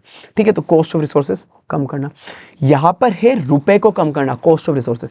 इफिशियंसी का मतलब होता है इनपुट आउटपुट रेशियो बढ़ाना, इनपुट आउटपुट रेशियो अच्छा करना। मतलब कि पहले होता था कि मैं 4 जने 15 यूनिट प्रोड्यूस कर देते थे, अब मैं अपनी इफिशिएंसी बढ़ाऊंगा जैसे तैसे करके कि 4 जने 20 यूनिट प्रोड्यूस कर दे, 20 यूनिट प्रोड्यूस कर दे। तो मतलब ये तो मैंने कोई से भी रिसोर्सेज हो गया, लेट्स से रॉ मटेरियल की क्वांटिटी हो गई, कि पहले रॉ मटेरियल की क्वांटिटी लगती थी, 2 क्वांटिटी लगती थी 1 यूनिट बनाने के लिए, अब 1 क्वांटिटी से मैं 1 यूनिट बना देता हूँ फिनिश गुड्स की। तो मतलब मैंने अपनी इफिशिएंसी इंप्रूव कर ली, इनपुट आउटपुट रेशियो। ऊपर वाले में था पैसा कम करो, कॉस्ट ऑफ रिसोर्सेस कम करो। इफिशिएंसी का मतलब है अपना इनपुट आउटपुट रेशियो अच्छा करो, इनपुट आउटपुट रेशियो, आउटपुट को मैक्सिमाइज करो, इनपुट को मिनिमम करो। तो मैं इफिशिएंसी कैसे चेक कर सकता हूँ? इफिशिएंसी के लिए मैं क्या क्या चीजें एस्पेक्ट चेक कर सकता हूँ? बहुत सिंपल है, मतलब आपको अपनी ऑर्गेनाइजेशन के सारे प्रोसेस इफिशिएंट बनाने, ध्यान से सुनना, आपको अपनी ऑर्गेनाइजेशन के सारे प्रोसेस, जितने भी ऑपरेटिंग प्रोसेसर है, पूरी ऑर्गेनाइजेशन के जितने भी ऑपरेटिंग प्रोसेसर, सबको इफिशिएंट बनाओ, सबको इफिशिएंट बनाओ। सबको इफिशिएंट मतलब आप सर कोई भी चीज परचेस कर रहे हो, कोई भी चीज परचेस कर रहे हो तो परचेज इफिशिएंटली करो, परचेज इफिशिएंटली करो। कोई भी रॉ मटेरियल परचेस करा, let's say raw material purchase करा, परचेज इफिशिएंट करो साउंड तरीके से, ठीक है। परचेस करने के बाद जो रॉ मटेरियल आया उसको यूज भी इफिशिएंटली करो, उसको यूज भी इफिशिएंटली करो। पहले कोई चीज परचेस करी तो परचेस इफिशिएंटली करो, अब रॉ मटेरियल अपने पास में आ गया तो उसको यूज भी इफिशिएंटली करो। और अब जो बचा हुआ रॉ मटेरियल, अब जो बचा हुआ रॉ मटेरियल है, उस बचे हुए रॉ मटेरियल को भी प्रोटेक्ट करो, मतलब उसको ध्यान से संभाल के रखो, ध्यान से संभाल के रखो। तो मैंने क्या बोला, सारे के सारे जितने भी ऑपरेटिंग पॉलिसी प्रोसेसर है, जितने भी ऑपरेटिंग पॉलिसी प्रोसेसर है, सब कुछ इफिशिएंटली रखो, सब कुछ इफिशिएंटली बनाओ, सब कुछ इफिशिएंटली बनाओ। तो उसमें क्या एग्जांपल है, सब कुछ इफिशिएंटली में क्या बनाना, अपन कैसे करना है, जो भी चीज आप परचेस कर रहे हो, जो भी चीज आप परचेस कर रहे हो तो परचेज आप इफिशिएंटली करो। परचेस करा, परचेस के बाद जो अपने पास रॉ मटेरियल आ गया, अब उस रॉ मटेरियल को यूज भी आप इफिशिएंटली करो, यूज करना है। जो यूज करने के बाद जो बच गया, जो बच गया, उस बचे हुए को प्रोटेक्ट करो, बचे को प्रोटेक्ट करो। तो मैंने यही बोला कि सर सबसे पहले आपके सारे ऑपरेटिंग प्रोसेसर इफिशिएंटली बनाओ, सारे ऑपरेटिंग प्रोसेसर जो भी है इफिशिएंट बनाओ, सारे ऑपरेटिंग प्रोसेसर आपके इफिशिएंटली बनाओ, सारे ऑपरेटिंग प्रोसेसर इफिशिएंट बनाओ। मतलब आप परचेज भी बिल्कुल इफिशिएंटली करो साउंड प्रैक्टिसेस के साथ। जो प्रोक्योरमेंट पॉलिसी है ना आपकी, वो भी साउंड होनी चाहिए परचेज के, जो आप परचेस कर रहे हो। अब आप जो उसको यूज कर रहे हो, यूज के लिए 2 पॉइंट है, यूज के लिए 2 पॉइंट है कि यूज जो भी कर रहे हो वो इफिशिएंटली यूज लो, इफिशिएंटली यूज लो, मतलब ऑप्टिमम अमाउंट ऑफ रिसोर्सेज आप यूज लो, इफिशिएंटली यूज लो, ऑप्टिमम अमाउंट ऑफ रिसोर्स। तो यूज के 2 पॉइंट हो गए। कोई भी रिसोर्स हो, HFO, ह्यूमन, फाइनेंशियल हो, फिर अदर कोई सा भी रिसोर्सेज हो, इफिशिएंटली यूज लो, optimum amount of resource use लो, इफिशिएंटली यूज लो, optimum amount of resources use लो। तो आप जो परचेस कर रहे हो वो भी साउंड होना चाहिए, इफिशिएंट होना चाहिए, यूज कर रहे हो वो भी इफिशिएंट होना चाहिए। अब उसके बाद जो बच गया, जो मैंने परचेस करने के बाद यूज करा, अब जो चीज बच गई, बचे हुए को प्रोटेक्ट करो। तो प्रोटेक्ट, रिसोर्सेज आर प्रोटेक्ट, ठीक है सर। ये 5 पॉइंट हो गए अपने याद। डन सर, ऐसे ही अपन को 5 पॉइंट याद हो गए। 2 पॉइंट बस पढ़ लो, बाकी याद नहीं करना, कि अपना जो ऑब्जेक्टिव है वो कॉस्ट इफेक्टिवली मीट हो जाए और इफिशिएंटली अपन प्रोग्राम को मैनेज कर रहे हैं। बात खत्म। तो सर अपन ने इकोनॉमी पढ़ लिया, इफिशिएंसी पढ़ लिया, अब इफेक्टिवली पे आते हैं। सर इफेक्टिवली क्या होता है, इफेक्टिवली मतलब होता है कि इफिशिएंसी मतलब था कि काम कम रिसोर्सेज यूज लेके हो जाए, कम रिसोर्स। इफेक्टिवली मतलब वो काम बस हो जाए, वो काम बस हो जाए, कि जो भी अपना ऑब्जेक्टिव था वो अचीव हो गया क्या, वो काम अपना हो गया है क्या, वो काम अपना हो गया है क्या। तो इफेक्टिवली कोई भी काम हो गया है क्या। तो मैं इसमें क्या चीज चेक करूंगा, मैं इसके अंदर देखूंगा, मैं उससे पूछूंगा कि क्या भाई, मैं उससे पूछूंगा क्या भाई तेरा जो डिजायर्ड रिजल्ट था वो अचीव हो गया है क्या। मैं क्या पूछ रहा हूँ, तेरा जो डिजायर्ड रिजल्ट था वो अचीव हो गया है क्या, तेरा डिजायर्ड रिजल्ट अचीव हो गया है क्या। बोल रहे नहीं यार इतनी सेटिस्फैक्टरी परफॉर्मेंस तो नहीं आई, नहीं यार इतनी सेटिस्फैक्टरी परफॉर्मेंस तो नहीं आई। मैंने कहा अच्छा इतनी सेटिस्फैक्टरी परफॉर्मेंस नहीं, तो तुमने कोई अल्टरनेटिव वे नहीं सोचे क्या। ये देखो हमारे बीच में कन्वर्सेशन चल रही है, हमारे बीच में कन्वर्सेशन चल रही है। क्या बात चल रही है, मैंने सामने वाली कंपनी से पूछा क्या भाई तेरा जो डिजायर्ड रिजल्ट था वो अचीव हो गया क्या, तेरा जो डिजायर्ड रिजल्ट था वो अचीव हो गया क्या। वो बोल रहा है नहीं यार इतना सेटिस्फैक्टरी परफॉर्मेंस तो नहीं है, इतनी सेटिस्फैक्टरी परफॉर्मेंस। अच्छा नहीं है इतनी सेटिस्फैक्टरी परफॉर्मेंस, तो तूने कोई अल्टरनेटिव वे नहीं सोचा क्या, कि अल्टरनेटिव वे जिससे और भी काम अच्छे से हो सके। कोई अल्टरनेटिव पॉलिसी और तो कुछ सोची होगी ना, अल्टरनेट पॉलिसी, अल्टरनेटिव वे जिससे काम और भी अच्छी तरह से हो जाए। ऐसा कुछ सोचा नहीं सोचा, सोचा था क्या ऐसा कुछ, ऐसा कुछ सोचा नहीं सोचा। बोलेगा यार सोचा था, पर दिक्कत ये हो रही कि जो भी अल्टरनेट सोचा ना हमने, वो कभी लॉ एंड रेगुलेशन से कंप्लाई नहीं कर रहा, कभी डुप्लीकेट हो रहा है, डुप्लीकेसी हो रही है, वो सब चीज़ें हो रही है। अच्छा चल ठीक है, फिर तो यार क्या ही कर सकते हैं, इसी को तो अच्छे से मॉनिटर कर, सुपरवाइज कर, इसी को तो अच्छे से मॉनिटर कर, सुपरवाइज कर। तो मैंने उससे क्या पूछा कि भाई तेरे को तेरे जो डिजायर्ड रिजल्ट था वो अचीव हुआ नहीं हुआ, तेरा जो डिजायर्ड लेवल ऑफ रिजल्ट था वो अचीव हुआ नहीं हुआ, वो अचीव हुआ नहीं हुआ। वो बोला नहीं यार इतनी सेटिस्फैक्टरी परफॉर्मेंस तो नहीं है। Factor inhabiting the satisfactory performance, factor कौन कौन से सेटिस्फैक्टरी अपन को रोक रहे हैं सेटिस्फैक्टरी परफॉर्मेंस लाने से। तो तेरा डिजायर्ड रिजल्ट अचीव हुआ क्या, बोला नहीं यार इतनी सेटिस्फैक्टरी परफॉर्मेंस तो नहीं है, इतनी सेटिस्फैक्टरी परफॉर्मेंस तो नहीं आई है। अच्छा तो तूने कोई अल्टरनेटिव वे कंसीडर नहीं करे क्या, जिससे ये काम अच्छे से और इंप्रूव हो जाए, अल्टरनेटिव वे, अल्टरनेटिव पॉलिसी जैसा कुछ भी। तो तूने कोई अल्टरनेटिव नहीं कंसीडर करे क्या, whether the management has consider the alternative, जिससे और भी इफिशिएंटली काम हो सके, कोई भी ऐसा अल्टरनेटिव वे जिससे प्रोग्राम मोर इफेक्टिवली हो जाए, मोर इफेक्टिवली हो जाए। ऐसा कुछ कंसीडर नहीं करा, बोला करा था पर कोई लॉ एंड रेगुलेशन से कंप्लाई नहीं कर रहा, और कोई प्रोग्राम पुराने वाले प्रोग्राम से ओवरलैप कर रहा है, डुप्लीकेट हो रहा है। तो जो भी है लॉ एंड रेगुलेशन से आपका प्रोग्राम कंप्लाई होना चाहिए, और तुम डुप्लीकेट ओवरलैप को थोड़ा ध्यान में रख के करना, वो कॉम्प्लीमेंट डुप्लीकेट ओवरलैप। ठीक है सर। अब सर बस हो गए 6 पॉइंट हो गए, वैसे दिमाग मत लगाओ पर फिर भी वहाँ चलो कोई बात नहीं। अब अगर नहीं हो रहा है ऐसा कुछ भी तो तू जो एग्जिस्टिंग चीज़ है उसको मॉनिटर करते रहे, अच्छे से उसको मॉनिटर करते रहे, मतलब adequately management control system for monitoring it, एक मैनेजमेंट कंट्रोल सिस्टम लगा दे उनको मॉनिटर करने के। ठीक है सर, इससे अपन को समझ में भी आ गया, याद भी हो गया इस ट्रिक से अपन को। चलो सर, अब वो ये सर CNDG करा सकती है, सप्लीमेंट्री ऑडिट भी करा सकती है, टेस्ट ऑडिट भी करा सकती है। ठीक है ना, जो सप्लीमेंट्री और टेस्ट ऑडिट CNDG कराएगी, जो भी सप्लीमेंट्री टेस्ट ऑडिट अपन ने ऊपर पढ़ी थी, वो इफिशिएंसी कम परफॉर्मेंस ऑडिट करा सकती है। उसी सप्लीमेंट्री और टेस्ट ऑडिट में वो बोल सकती है कि इसको इफिशिएंसी कम परफॉर्मेंस ऑडिट करके थे। अब से इसकी प्लानिंग कैसे करनी परफॉर्मेंस ऑडिट की, इसकी प्लानिंग के पहले स्टेजेस पढ़ते हैं नीचे एक बार। इसकी प्लानिंग कैसे करनी है सर? सर इसकी जो अपन को प्लानिंग करनी है, इसकी जो अपन को प्लानिंग करनी है, इसके कुछ स्टेप्स दिए, थोड़े बहुत याद कर लो, इतना ज्यादा भी इतना भी नहीं, मतलब क्वेश्चन तो आ जाता है पर इतने सारे स्टेप्स हो जाएंगे यार। मैं पहले समझूंगा सामने वाले को, मैं पहले सामने वाले को समझूंगा। मैं कभी भी ऑडिट करने जा रहा हूँ परफॉर्मेंस ऑडिट, तो पहले मैं सामने वाले को समझूंगा, पहले मैं सामने वाले को, सीधी बात है ना, मैं कभी भी ऑडिट करने जा रहा हूँ तो मैं हमेशा सामने वाले को समझूंगा कि सामने वाला कैसा है। फिर मैं देखूंगा मैं कैसा हूँ, सामने वाला कैसा है और मैं कैसा हूँ, मतलब मैं कैसा हूँ मतलब कि मैं इसकी ऑडिट क्यों कर रहा हूँ, मेरा क्या ऑब्जेक्टिव है, मेरा क्या स्कोप है ऑडिट का, मैं कैसा हूँ। तो पहले मैं सामने वाले को समझूंगा फिर खुद को समझूंगा, पहले मैं सामने वाले को समझूंगा फिर खुद को समझूंगा, पहले मैं सामने वाले को समझूंगा फिर खुद को समझूंगा। तो सामने वाले को समझूंगा मतलब मैं अंडरस्टैंड करूंगा एंटिटी और प्रोग्राम को, सामने वाले के एंटिटी को अंडरस्टैंड करूंगा अच्छे से। पहले मैंने सामने वाले को समझूंगा, मतलब मैंने हमेशा ऑडिट करने जाऊंगा कोई भी तो पहले सामने वाले को समझूंगा ही समझूंगा। तो मैंने सामने वाले को समझा, understanding the entity and programme, पहले मैंने सामने वाले को समझा, उसके बाद मैंने ऑब्जेक्टिव एंड स्कोप तय करा, उसके बाद मैंने खुद को समझा कि मेरा ऑब्जेक्टिव एंड स्कोप क्या है ऑडिट का, मेरा ऑब्जेक्टिव एंड स्कोप क्या है। तो ये दोनों पॉइंट एक बार एक साथ याद कर लो कि सामने वाले को समझो और खुद को समझो, सामने वाले को समझो और खुद को समझो, कि अंडरस्टैंड करो सामने वाले एंटिटी को और अंडरस्टैंड करो कि तुम्हारा ऑब्जेक्टिव एंड स्कोप क्या है, अंडरस्टैंड करो तुम्हारा ऑब्जेक्टिव एंड स्कोप क्या है। तो सामने वाले को अंडरस्टैंड करो, खुद को अंडरस्टैंड करो, सामने वाले को अंडरस्टैंड करो, खुद को अंडरस्टैंड करो, अंडरस्टैंड करो एंटिटी एंड प्रोग्राम को और साथ में तुम्हारा ऑब्जेक्टिव एंड स्कोप क्या है वो देखो। ठीक है, अब हमको सामने वाले को समझना है और खुद को समझना है। उसके बाद जब सामने वाले को समझ लिया, खुद को समझ लिया, अब तुम्हारे प्लानिंग, तुम देखो कि तुमको ऑडिट का क्राइटेरिया क्या लगाना है, अप्रोच क्या लगाना है, क्वेश्चन क्या लगाना है, कौन कौन सी टीम मेंबर चाहिए, कौन कौन से मैट्रिक्स चाहिए। CAQ, कैक, इसको अपन क्या बोलेंगे, कैक, कैक, CAQ लिख लो यहाँ पे, कैक, कैक, CAQ, कैक, क्वैक, क्वैक, क्वैक, अपन बोलते क्वैक, क्वैक, क्वैक। तो मतलब C से क्राइटेरिया देख लो तुमको ऑडिट का क्राइटेरिया क्या लगाना है, A से अप्रोच देख लो तुमको ऑडिट की अप्रोच क्या रखनी है, Q से क्या क्या तुमको क्वेश्चंस पूछने, ऑडिट करते हो क्या क्या क्वेश्चंस पूछने। तो क्वैक यहाँ पे देख लो, क्वैक हो गए सर 5 पॉइंट, 5 पॉइंट हो गए, इससे ज्यादा मत देखो, बस अब पढ़ लो एक बार, बस होगा। तो सबसे पहले सामने वाले को समझा, खुद को समझा, सामने वाले को समझा, खुद को समझा, सामने वाले को समझा मतलब सामने वाली एंटिटी को समझा, खुद को देखा कि खुद के क्या ऑब्जेक्टिव एंड स्कोप है, सामने वाले एंटिटी को समझा, खुद के क्या ऑब्जेक्टिव स्कोप बोलेगा। फिर कैक, क्वैक, कैक, कैक क्या हो गया sir, criteria approach question, criteria approach question, criteria approach question, कि ऑडिट का क्राइटेरिया अप्रोच क्वेश्चन मैंने तय करा, ऑडिट का क्राइटेरिया अप्रोच क्वेश्चन देखा, मुझे कौन को, फिर बाद में बस देख लेना कि ऑडिट के मुझे कौन कौन से टीम मेंबर चाहिए, किस किस स्किल के, थोड़ा बहुत चार्टर्ड अकाउंटेंट, थोड़ा बहुत इंजीनियर, वो सब चाहिए। फिर एक ऑडिट की डिजाइन मैट्रिक्स बना लो, ऑडिट का टाइम टेबल बना लो, और फिर ये जो भी पूरा प्रोग्राम तुमने बनाया, पूरा जो ऑडिट का प्रोग्राम बनाया वो सामने वाली एंटिटी को इंटीमेट कर दो, सामने वाली एंटिटी को फाइनली इंटीमेट कर दो, सामने वाली एंटिटी को इंटीमेट। तो ये पूरा हो गया प्लानिंग करना, ऐसे में प्लानिंग करना। अब इसी पॉइंट को अपन को एक एक को थोड़ा डिटेल में पढ़ना है। ये देखो ऑडिट के प्लानिंग की वही स्टेज जो अपन ने पढ़ा, सबसे पहले अंडरस्टैंडिंग करना एंटिटी को, एंटिटी अंडरस्टैंडिंग के सोर्सेस क्या क्या होते हैं सर, इतना इंपॉर्टेंट नहीं है पर फिर भी आ जाते हैं आजकल क्वेश्चंस, तो वो बता देता हूँ। एंटिटी को अंडरस्टैंड कैसे करना है सर अपन को, 3 पॉइंट तो document related, 3 point document related, ये याद करना है। एक अपन ने कभी पहले जिंदगी में कभी पहले या ऑडिट करी हो तो सीधी बात है उससे अपन को अंडरस्टैंडिंग मिल जाएगी, पहले कभी पास ऑडिट करिए, या फिर मीडिया कवरेज, या फिर मीडिया कवरेज की कभी भी किसी उस organisation, let's say railway department की कोई मीडिया में न्यूज़ आ रही है तो मैं अंडरस्टैंड कर सकता हूँ उससे भी, उससे भी मैं उसको अंडरस्टैंड कर सकता हूँ, मीडिया कवरेज जो भी हो रहा है। ठीक है सर, ये 5 पॉइंट अपन ने याद हो भी गए।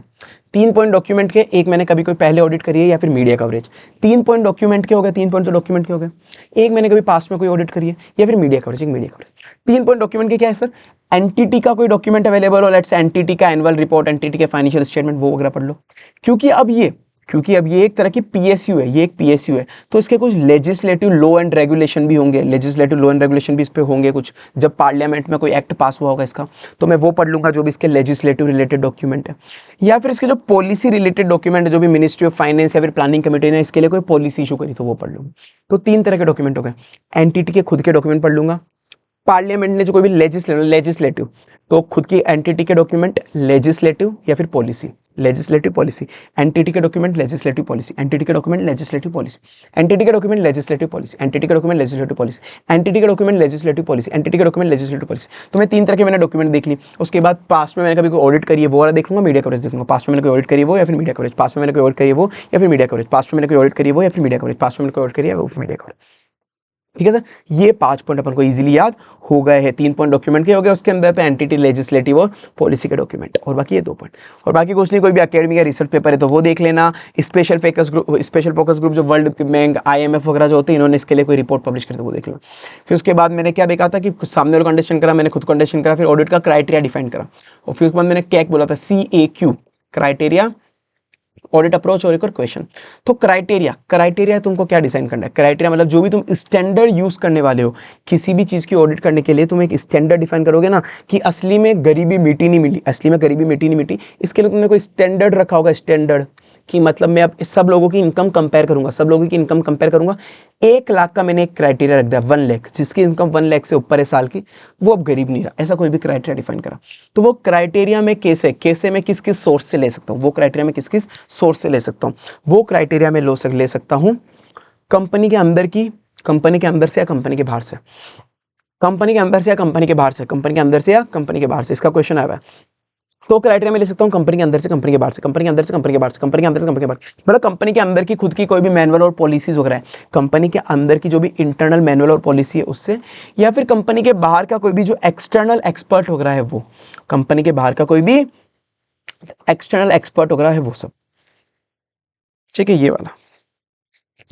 तो कंपनी के अंदर, कंपनी के अंदर, कंपनी के बाहर, कंपनी के अंदर, कंपनी के बाहर, मतलब कंपनी के अंदर की कोई भी पॉलिसी प्रोसीजर मैनुअल है, कोई भी पॉलिसी प्रोसीजर्स मैनुअल है, मैं उससे ले सकता हूँ। कोई भी कंपनी के अंदर की पॉलिसी प्रोसीजर मैनुअल है, मैं उससे ले सकता हूँ। कोई भी कंपनी के अंदर की पॉलिसी प्रोसीजर मैनुअल है, मैं उससे ले सकता हूँ। या फिर कंपनी के बाहर, कंपनी के बाहर मतलब मेरी जैसी कोई सिमिलर एंटिटी है, मेरी जैसी कोई सिमिलर एंटिटी है, वो क्या क्राइटेरिया यूज ले रही है, वो क्या क्राइटेरिया यूज ले रही है, use by the same entity जो मेरी जैसी सिमिलर एक्टिविटी है, वो क्या क्राइटेरिया यूज ले रही है। या तो कंपनी के अंदर या कंपनी के बाहर, कंपनी के बाहर में एक एक्सपर्ट, कंपनी के अंदर बाहर एक्सपर्ट, कंपनी के अंदर बाहर एक्सपर्ट, कंपनी का अंदर हो गया ये, कंपनी का अंदर ये हो गया, कंपनी का बाहर ये, और फिर ये एक्सपर्ट, फिर ये एक्सपर्ट, कंपनी का अंदर बाहर एक्सपर्ट, कंपनी के अंदर बाहर एक्सपर्ट, कंपनी के अंदर बाहर एक्सपर्ट, कंपनी का अंदर बाहर एक्सपर्ट, कंपनी के अंदर बाहर एक्सपर्ट, अंदर की पॉलिसी प्रोसीजर मैनुअल हो गई, कंपनी के अंदर की खुद की कोई पॉलिसी प्रोसीजर मैनुअल हो गई, कंपनी का बाहर मतलब जो बाहर वाली कंपनी है वो, कंपनी का अंदर बाहर और एक्सपर्ट, मैं किसी एक्सपर्ट की मदद ले सकता हूँ, जिस एक्सपर्ट के पास कोई साइंटिफिक नॉलेज हो, वो जिस एक्सपर्ट के पास कोई साइंटिफिक नॉलेज हो उस एक्सपर्ट की मदद ले सकता हूँ। या फिर कोई भी लिटरेचर, लिटरेचर वगैरह जो होती है ना मार्केट में, लिटरेचर होती है, रिसर्च पेपर होते हैं, वो पढ़ के मैं देख सकता हूँ, वो पढ़ के मैं देख सकता हूँ। ठीक है सर, तो ऐसे लास्ट पॉइंट तुम स्किप कर दो तो भी चलेगा, 5 पॉइंट याद करने। तो कंपनी के अंदर बाहर और एक्सपर्ट के रिलेटेड ये 2 पॉइंट हो गए, एक्सपर्ट के रिलेटेड 2 पॉइंट हो गए, कंपनी के अंदर बाहर एक्सपर्ट, अंदर क्या हो गया, अंदर की पॉलिसी प्रोसीजर मैनुअल, अंदर की पॉलिसी प्रोसीजर मैनुअल। ठीक है, बाहर मतलब बाहर वाली एंटिटी, सेम एंटिटी बाहर वाली, अंदर बाहर, कंपनी के अंदर बाहर और एक्सपर्ट, किसी एक्सपर्ट की मदद ले सकता हूँ जिसके पास साइंटिफिक नॉलेज हो, जिसके पास साइंटिफिक नॉलेज। ठीक है, अब मैं ऑडिट की अप्रोच क्या रखूंगा, मैं ऑडिट की अप्रोच क्या रखूंगा सर, ये कि PSU का क्वेश्चन नंबर 13 भी आया हुआ है, जिसके अंदर ऑडिट अप्रोच, अभी अपन ने जैसे ये देखा था, ये मॉड्यूल वाला ऑडिट क्राइटेरिया वगैरह पढ़ लिया, ऑडिट क्राइटेरिया वगैरह, अब ये जो ऑडिट अप्रोच है, ऑडिट अप्रोच मतलब ऑडिट किस तरीके से करनी है, ऑडिट अप्रोच मतलब ऑडिट किस तरीके से करनी है। तो जैसे क्वेश्चन आया हुआ है कि PSU के अंदर क्वेश्चन आया हुआ है कि delay in completion of work due to failure of time decision, आप टाइमली डिसीजन नहीं ले पा रहा, कोई PSU है उसके अंदर दिन पे दिन काम डिले होते जा रहा है, कि कोई काम है वो हो ही नहीं रहा है PSU के अंदर, कोई बिल्डिंग वगैरह बनानी है, कोई प्रोजेक्ट लगाना है, वो लग ही नहीं रहा है। क्यों नहीं लग पा रहा है? क्योंकि आप टाइमली डिसीजन नहीं ले पा रहा, जो उनका मैनेजमेंट है वो टाइमली डिसीजन नहीं ले पा रहा कि कब क्या करना है, कैसे क्या करना है, तो मतलब उनकी परफॉर्मेंस खराब है, मतलब उनकी परफॉर्मेंस खराब है। So what kind of audit is require, performance audit is require. And what are the method of conducting such audit, किस मेथड या फिर किस अप्रोच से आप ये ऑडिट कर सकते हो। तो मेथड और अप्रोच अपन को पढ़नी है कि अपन इन मेथड और इन अप्रोच से परफॉर्मेंस ऑडिट करते हैं। तो कभी भी क्वेश्चन आ जाए जैसा आया भी है कि किन अप्रोच से और किन मेथड से आप ऑडिट कर सकते हो, परफॉर्मेंस ऑडिट कर सकते हो। सर 6 है, पहले अगर इसको याद करने की एक बेसिक सी ट्रिक दूं, बहुत सिंपल है। 3 पॉइंट तो एनालिसिस के, एनालिसिस एनालिसिस एनालिसिस, 3 पॉइंट तो एनालिसिस के, analysis analysis analysis analysis analysis analysis. 3 point है डाटा को इकट्ठा करने के लिए, कि या तो अपने पास कोई डाटा ऑलरेडी एग्जिस्ट करता है, या फिर अपन डाटा अब सर्वे करके किसी से लेंगे, सर्वे करेंगे, पूछेंगे किसी से डाटा लेंगे, या फिर केस स्टडी के थ्रू अपन डाटा ले सकते हैं, केस स्टडी एनालिसिस अपन कर सकते हैं। तो 3 पॉइंट डाटा लेने के, 3 पॉइंट एनालिसिस के, एनालिसिस एनालिसिस एनालिसिस और 3 पॉइंट डाटा लेने के। सो इसको फटाफट देख लेते हैं एक बार, इसको थोड़ा सा तो सर अब मैं ऑडिट प्रोसीजर में क्या क्या करूंगा? फर्स्ट मैं करूंगा एनालिसिस ऑफ प्रोसीजर। मैं देखूंगा कि जो सामने वाला पीएसयू है, सामने वाले पीएसयू के सिस्टम अच्छा है या नहीं, जो काम करने का सिस्टम या काम करने का तरीका है वो अच्छा है या नहीं, कि पीएसयू जो भी काम कर रही है वो किसी सिस्टम से कर रही होगी, कोई पॉलिसी प्रोसेसर से कर रही होगी। तो मैं उनका पॉलिसी प्रोसेसर सिस्टम को देखूंगा कि वो कोई भी काम करने के पहले प्लानिंग तो अच्छे से करती है ना, उस काम को कंडक्ट अच्छे से काम करती तो है ना, एग्जीक्यूट अच्छे से करती है। वो पीएसयू काम करने के पहले प्लानिंग अच्छे से करती है, उसको एग्जीक्यूट अच्छे से करती है, फिर जो भी काम कर रहा होता है, जो भी काम हो रहा होता है उसको मॉनिटर भी करती है, उसको वो मॉनिटर भी करती है। तो मतलब मैंने यहाँ पर पीएसयू का सिस्टम पॉलिसी प्रोसीजर देखा, पीएसयू का सिस्टम पॉलिसी प्रोसीजर देखा कि पीएसयू का जो भी सिस्टम है काम की प्लानिंग करने का, काम करने का, काम को मॉनिटर करने का, वो अच्छा है या नहीं, वो अच्छा है या नहीं। तो मैं एनालाइज करूंगा, उनका प्रोसीजर देखूंगा। एनालाइज रिजल्ट, मैं रिजल्ट देखूंगा, आउटपुट इनपुट एनालिसिस। मैं यहाँ पे रिजल्ट देखूंगा कि असली में जो अपन ने सोचा था उतना आउटपुट अचीव हुआ नहीं हुआ, कि पीएसयू कोई काम कर रही थी तो उन्होंने कुछ सोचा होगा, उन्होंने कुछ सोचा होगा कि ये करने के बाद, लेट्स से मैं एग्जांपल, कुछ भी एग्जांपल देता हूँ, ये करने के बाद 500 लोगों को एम्प्लॉयमेंट मिल जाएगा, हर कुछ एग्जांपल ले रहा हूँ, ये करने के बाद 500 लोगों को एम्प्लॉयमेंट मिल जाएगा, उन्होंने इतना इनपुट डाला तो ये करने के बाद 500 लोगों को एम्प्लॉयमेंट मिल जाएगा। तो मैं असली में देखूंगा, असली में देखूंगा कि इतना आउटपुट आया है या नहीं आया है। तो इनपुट आउटपुट एनालिसिस में असली में देखूंगा। It required the auditor to carry out actual output input analysis, की एक्चुअल में कितना आउटपुट आया, कि उन्होंने सोचा था कि 500 लोगों को एम्प्लॉयमेंट मिल जाएगा, असली में 500 लोगों को मिला या नहीं मिला। तो एक्चुअल आउटपुट कितना आया, मैं एक्चुअल में देखूंगा कि जो मैंने सोचा था वैसा वो अचीव हुआ या नहीं हुआ, जो मैंने सोचा था वैसा अचीव हुआ या नहीं हुआ है, एक्चुअल आउटपुट कितना है। तो मैंने उनका पीएसयू के जितनी भी पॉलिसी प्रोसीजर, प्लानिंग कैसे करते हैं, एग्जीक्यूट कैसे करते हैं, वो सब चेक करा। मैंने देखा कि एक्चुअल में आउटपुट कितना आया वो देखा, एक्चुअल में देखा। फिर क्वांटिटेटिव एनालिसिस जो अपन फाइनेंशियल टर्म्स को जनरली क्वांटिटेटिव एनालिसिस तो करते हैं फाइनेंशियल स्टेटमेंट का, तो एक तरह से वही है कि अपन एग्जामिन करेंगे जो भी उनके फाइनेंशियल डाटा होंगे, जैसे उनकी रेवेन्यू, उनका अर्निंग रेवेन्यू, या फिर जो भी उनके बेनिफिशियरी की डिटेल्स, मतलब जो भी क्वांटिटेटिव डाटा होंगे ना उसको अपन एनालाइज करेंगे। जो भी क्वांटिटी डाटा हो गया, अर्निंग पर शेयर हो गया, डिविडेंड हो गया, अर्निंग, रेवेन्यू, जो भी उनका क्वांटिटेटिव फाइनेंशियल डाटा है उसको अपन एनालाइज करेंगे। ठीक है, तो अब ये वाला पॉइंट एमसीक्यू में आता है सर, ये वाला है कि एक चीज कि ये वाला डाटा, सीधी बात है, क्वांटिटेटिव डाटा बहुत सारा होता है, कि कितना सारा होता है, सेल को चेक करना, परचेस को चेक करना, कितना सारा डाटा होता है, बहुत सारा डाटा होता है। तो वो अपन लार्ज वॉल्यूम ऑफ डाटा होता है तो 100% चेकिंग नहीं कर सकते, उसमें सैम्पलिंग कहीं ना कहीं आपको लगानी पड़ेगी, उसमें कहीं ना कहीं सैम्पलिंग आपको लगानी पड़ेगी। तो ये पॉइंट आपको ध्यान रखना है कि क्वांटिटेटिव एनालिसिस में सैम्पलिंग यूज होता है, क्वांटिटेटिव एनालिसिस में सैम्पलिंग यूज होता है, मैंने यहाँ पे लिखा हो भी एमसीक्यू, इसमें आपको सैम्पलिंग यूज होता है। तो 3 पॉइंट तो एनालिसिस के, 3 पॉइंट एनालिसिस के, analysis of procedure, result and quantitative, procedure, result, quantitative, procedure, result, quantitative, PQR. इसको आप करना चाहो तो पीक्यूआर कर सकते हो, पीक्यूआर, इसको क्या कर लो, पीक्यूआर कर सकते हो, क्या कर सकते हो तुम, पीक्यूआर कर सकते हो, PQR, procedure, quantitative, result, procedure, quantitative, result. तो एनालिसिस करना है 3 चीजों का, procedure, quantitative, result, procedure, quantitative, result, procedure, quantitative, result. तो 3 चीजों का एनालिसिस हो गया, प्रोसीजर, क्वांटिटेटिव, रिजल्ट। अब उसके बाद आपको यहाँ पे डाटा, ये याद करने की ट्रिक है कि डाटा चाहिए होगा, मेरे को ऑडिट करने के लिए डाटा चाहिए होगा, तो डाटा कहाँ से आएगा, वो डाटा कहाँ से आएगा। तो ये तीनों पॉइंट है डाटा के। या तो मेरे पास जो एग्जिस्टिंग डाटा है वही मैं यूज ले लूंगा, investigate the data held by the entity, जो डाटा एग्जिस्टिंग डाटा है वही ले लूंगा। या फिर मैं लोगों से सर्वे करके डाटा लूंगा, लोगों से सर्वे करके डाटा लूंगा, कि जितने भी लोग हैं उनसे पूछूंगा कि गवर्नमेंट जो ये पॉलिसी लाई, सर्वे करूंगा घर घर जा जाके, ये गवर्नमेंट जो पॉलिसी लाई, क्या इससे आपका कोई भला हुआ है, इससे आपको कोई बेनिफिट मिला है, क्या इससे आपको कोई बेनिफिट मिला है, क्या इससे आपको कोई बेनिफिट मिला है। तो सबका भला हुआ या नहीं हुआ वो सर्वे करके पूछ लूंगा, तो सर्वे में कर सकता हूं।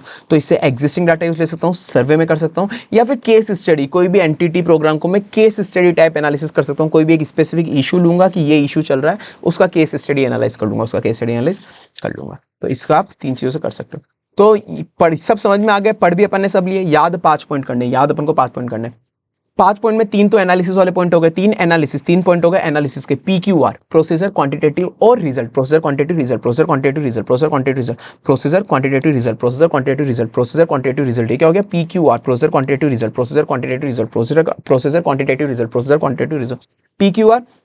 ये वाली लाइन तुम्हें जोड़ लेना, सैम्पलिंग टेक्निक वाली, शायद अगर तुम्हारी बुक में ना हो तो। ये हालांकि जो भी चीजें नहीं है, मतलब ऐसा कुछ भी, क्योंकि ऐसी सब्सिक्वेंटली कुछ चेंजेस ला रहा है, अमेंडमेंट लाता जाता है, छोटी छोटी चीजें, ऐसा कुछ भी तो मैं पढ़ा तो रहा हूं, पर तुमको मैं एक टेलीग्राम चैनल पे पीडीएफ शेयर कर दूंगा, CA Hemant Somani, CA Hemant Somani, HEMANT CA Hemant Somani नाम का मेरा टेलीग्राम चैनल है, याद से ज्वाइन कर लेना, टेलीग्राम पे सर्च कर लेना सीए हेमंत सोमानी, मेरा टेलीग्राम चैनल मिल जाएगा।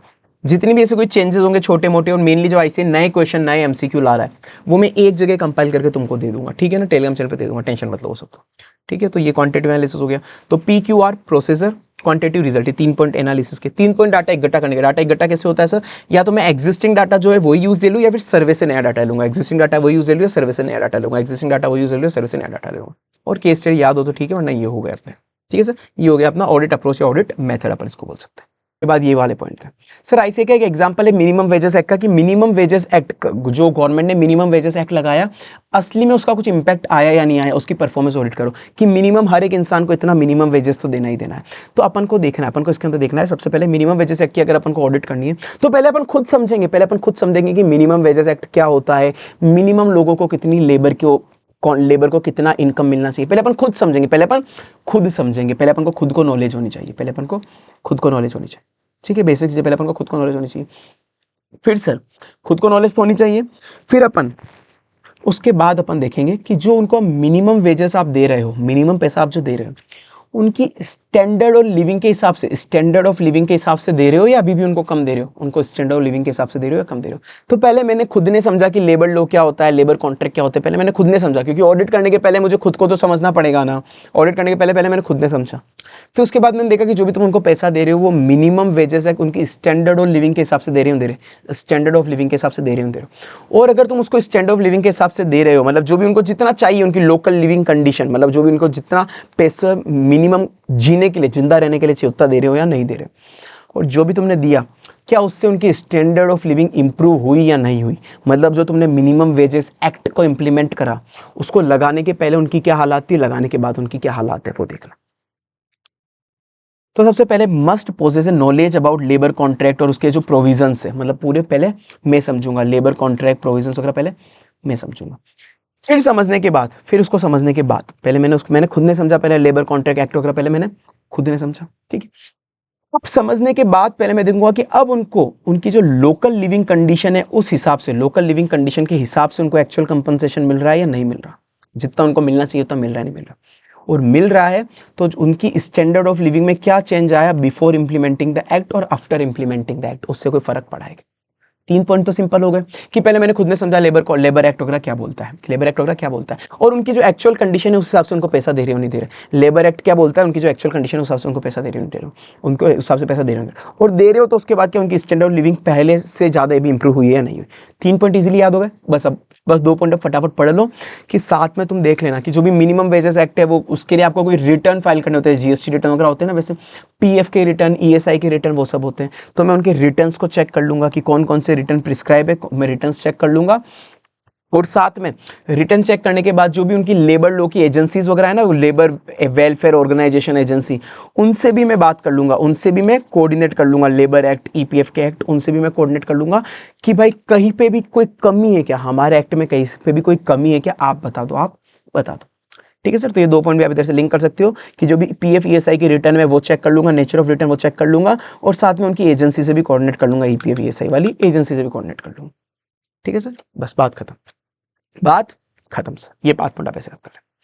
फिर से उसके बाद ऐसे का एक इलस्ट्रेशन है, वो बड़ा ही फालतू इलस्ट्रेशन है कि आपको चेक करना है, आपको ऑडिट करनी है इलेक्ट्रिसिटी, जो इलेक्ट्रिसिटी कंपनी होती है ना, स्टेट इलेक्ट्रिसिटी डिस्ट्रीब्यूशन, उसको आपको चेक करना है कि जो भी इलेक्ट्रिसिटी जो अपनी गवर्नमेंट कंपनी इलेक्ट्रिसिटी वो लोगों को दे रही है, तो जो कॉस्ट है इलेक्ट्रिसिटी, जितनी कॉस्ट इलेक्ट्रिसिटी बनाने में आ रही है उतनी रिकवर हो रही है नहीं हो रही है, कोई भी इशू है अगर कस्टमर को वो टाइमली रिजॉल्व हो रहा है नहीं हो रहा, मीटर की जो बिलिंग होती है, अपने जो इलेक्ट्रिसिटी मीटर होता है वो इफिशिएंटली इफेक्टिवली हो रही है नहीं, तो आप कौन सी ऑडिट कर रहे हो, अरे भाई हम परफॉर्मेंस ऑडिट कर रहे हैं, परफॉर्मेंस चेक कर रहे हैं किसी भी ऑर्गेनाइजेशन का, तो ये परफॉर्मेंस ऑडिट है, तो आप परफॉर्मेंस ऑडिट कर रहे हो। परफॉर्मेंस ऑडिट क्या उन्होंने बोला कि कोई भी 2 सैंपल ऑब्जर्वेशन इसमें क्या हो सकते हैं वो बता दो, तो भाई से पागल है कुछ भी लिख दिया, मतलब ठीक है कोई भी 2 सैंपल परफॉर्मेंस बता दो, तो उन्होंने बता दिया non replacement of defective meter, कोई मीटर बर्न हो गया था, कस्टमर का कोई मीटर बर्न हो गया था, तो भी वो 2-2 3-3 महीने से उस मीटर को रिप्लेस ही नहीं कर रहे, उस वजह से कस्टमर के साथ डिस्प्यूट हो रहा है, और जो अब मीटर है उस वजह से अब इलेक्ट्रिसिटी, उसके पास इलेक्ट्रिसिटी आ भी नहीं रही है और इलेक्ट्रिसिटी का बिल भी जनरेट नहीं हो रहा। ठीक है ना। तो ये एक गलती ये हो सकती है, मतलब एक ऑब्जर्वेशन अपन ये दे सकते हैं कि कोई भी मीटर था वो खराब हो गया था फिर भी रिप्लेस नहीं करा, खराब मीटर को भी रिप्लेस नहीं करा। Under charging of meter rent, कि असली के अंदर जो मीटर का रेंट लेना चाहिए था 50 लाख लेना चाहिए था, पर मीटर का रेंट जो उनके बंदों ने लिया केवल 30 लाख लिया, केवल 30 लाख दिया। तो मतलब गवर्नमेंट को रेवेन्यू लॉस हो रहा है, गवर्नमेंट को रेवेन्यू लॉस हो रहा है। तो ये दो ऑब्जर्वेशन दे सकते हैं कि कोई मीटर था उसको रिप्लेस नहीं करा खराब वाले को, और कम मीटर रेंट चार्ज करा। ठीक है, दो अपन ये एग्जाम्पल दे सकते हैं। और सर एक ये क्वेश्चन है कि ये परफॉर्मेंस ऑडिट इन्होंने करी, उस परफॉर्मेंस ऑडिट में इन्होंने चेक करा पीसी चेक करा, इन्होंने परफॉर्मेंस में पीसीसी चेक करा, पब्लिक इंटरेस्ट के हिसाब से कोई काम हो रहा है नहीं हो रहा, और पब्लिक एक्सेप्टेड कस्टम के हिसाब से हो रहा है नहीं हो रहा। क्या ये परफॉर्मेंस ऑडिट होती है? अरे नहीं भाई, इसको बोलते हैं proprietary audit. PCC proprietary audit में चेक करते हैं पब्लिक इंटरेस्ट के साथ हुआ नहीं हुआ, कोई काम एज पर कस्टम और कंडक्ट हुआ नहीं हुआ, ये होती है प्रोप्राइटरी ऑडिट। ये परफॉर्मेंस ऑडिट नहीं है। तो सीएनडीजी ने रिजेक्ट कर दी है रिपोर्ट, बिल्कुल सही करा है सीएनडीजी ने रिपोर्ट करके। तो बस आप बता देना कि ये परफॉर्मेंस ऑडिट नहीं है। परफॉर्मेंस ऑडिट क्या होता है? इफिशिएंसी, इफेक्टिवनेस, इकोनॉमी चेक करना होता है। ठीक है सर, तो सीएनडीजी ने जो रिपोर्ट रिजेक्ट करी है बिल्कुल सही करी है। सर एक और क्वेश्चन है डायरेक्ट बेनिफिट ट्रांसफर का। अब यार ये क्वेश्चन है जो बस आईसी ने पूछ लिया था एमटीपी में एसएम के अंदर, बाकी इसका कोई लिंक इतना सच है नहीं है। अब इसमें कुछ अलग आंसर है, जजमेंटल आंसर है इसके अंदर, कि डायरेक्ट बेनिफिट ट्रांसफर क्या होता है कि आजकल जो भी गवर्नमेंट की कोई सब्सिडी वगैरह है, जो लोग गवर्नमेंट लोगों को सब्सिडी नहीं देती, कि लेट्स से कुछ भी सब्सिडी हो गई, गैस की सब्सिडी कुछ भी हो गई, तो आजकल कोई भी बीच में इंटरमीडिएरी नहीं होगा। पहले बीच में इंटरमीडिएरी होते थे, बीच में कोई इंटरमीडिएरी नहीं होगा। जो भी किसी भी इंसान को सब्सिडी मिलेगी, जो भी सब्सिडी के लिए एलिजिबल है, लेट्स से सोलर पैनल, अगर अभी हम हमारे घर में सोलर पैनल लगाने की सोच रहे हैं, जैसे हम अभी हिस्ट्री में सोच रहे हैं हमारे घर पर सोलर पैनल लगाने की, तो लेट्स से 1.5-2 लाख का सोलर पैनल लग रहा है, तो उसके अंदर 60-70 लाख की सब्सिडी आएगी, 60-70 लाख की सब्सिडी आएगी। तो आजकल गवर्नमेंट क्या करिए, पहले तो जो वेंडर था ना, सामने वाली कंपनी, उसको सब्सिडी आती थी, सब्सिडी वो हमको देता था, मतलब ऐसा कुछ कमीशन वगैरह का बीच में कुछ चलता था जो भी। अब गवर्नमेंट क्या कर रही है कि डायरेक्ट हमको ही सोलर पैनल की सब्सिडी आएगी, मतलब जो सामने वाला बंदा है डायरेक्ट उसी के बैंक में सब्सिडी आ जाएगी। तो जो भी बेनिफिट है, जो भी गवर्नमेंट के बेनिफिट है, वो डायरेक्ट बेनिफिशियरी के अकाउंट में आ जाएंगे, बैंक अकाउंट में, डायरेक्ट बेनिफिशियरी अकाउंट। तो अब इसमें तुमको इसकी परफॉर्मेंस ऑडिट करनी है, कि परफॉर्मेंस ऑडिट करनी है इसकी तुमको। तो ऑब्जेक्टिव देखो कि क्या क्या ऑब्जेक्टिव होना चाहिए। भाई माना तुमको डायरेक्ट बेनिफिट देने लोगों को, पर तुम डायरेक्ट बेनिफिट कैसे दोगे? सबकी बैंक अकाउंट की डिटेल तुम्हारे पास है क्या? सबकी बैंक अकाउंट की डिटेल, मतलब जो जितने भी बेनिफिशियरी है, क्या तुम्हारे पास सबकी बेनिफिशियरी की डिटेल है क्या?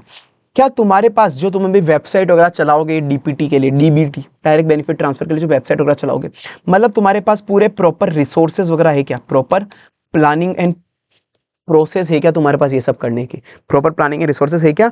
और तुम्हारे पास प्रॉपर इंफ्रास्ट्रक्चर है क्या? प्रॉपर इंफ्रास्ट्रक्चर है क्या डीबीटी को लगाने के लिए? ठीक है, तो अब इसके मन का ही आंसर था, मैंने बोला आईसीए ने दे दिया है। और सिंपल है कि तुम बोल रहे हो कि डायरेक्ट सारा पैसा हम गवर्नमेंट लोगों को डायरेक्ट देंगे, तो क्या तुम्हारे पास बेनिफिशियरी का डाटा है क्या?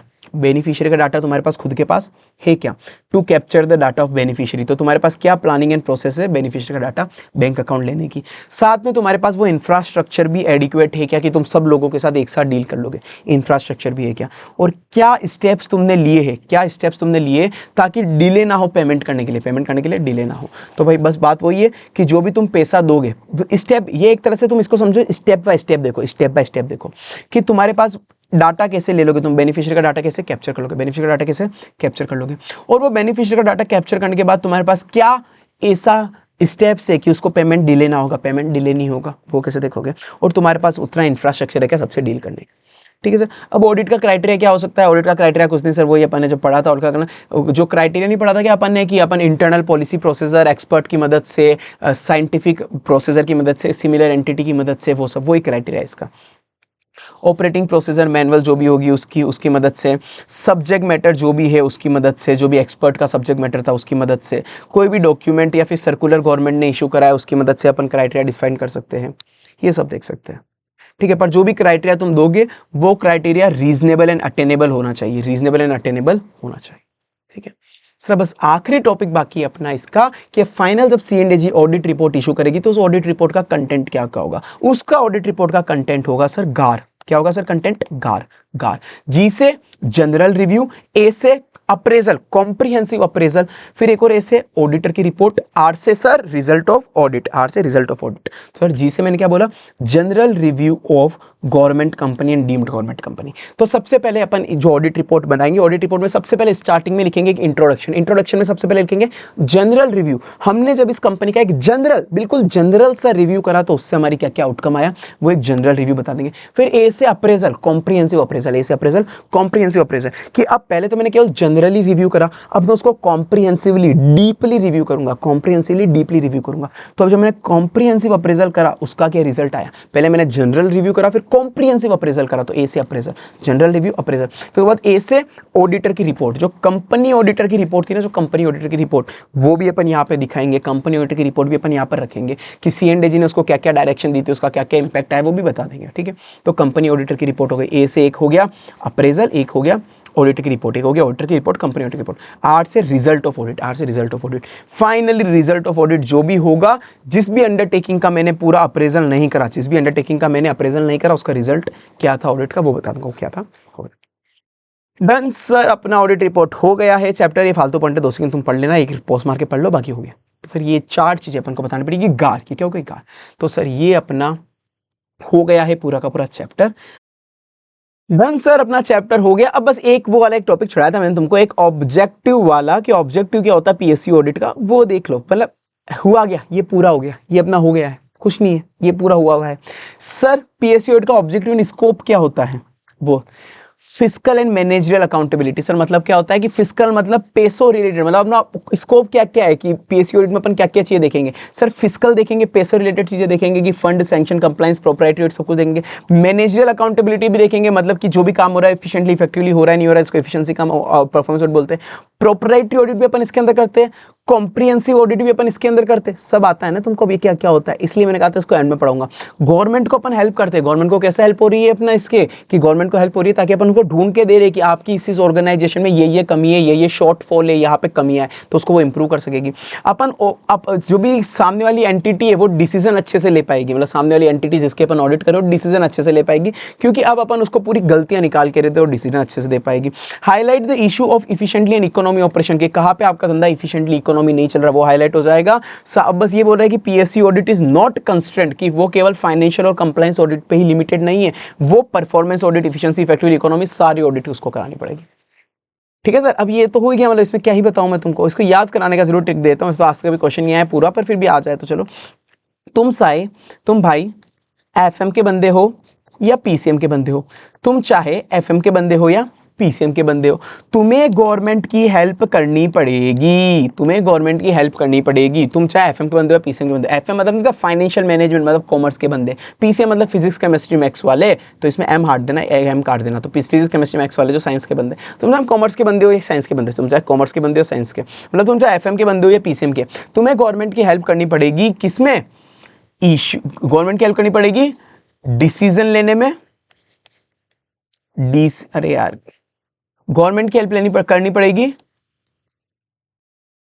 DECI, अरे भाई मेरे DECISION, डिसीजन लेने में और इशू हाईलाइट करने में, तुम्हें गवर्नमेंट की हेल्प करनी पड़ेगी डिसीजन लेने में और इशू हाईलाइट करने में, ताकि EEE अचीव हो, एफिशिएंसी, इफेक्टिवनेस, इकोनॉमी अचीव हो।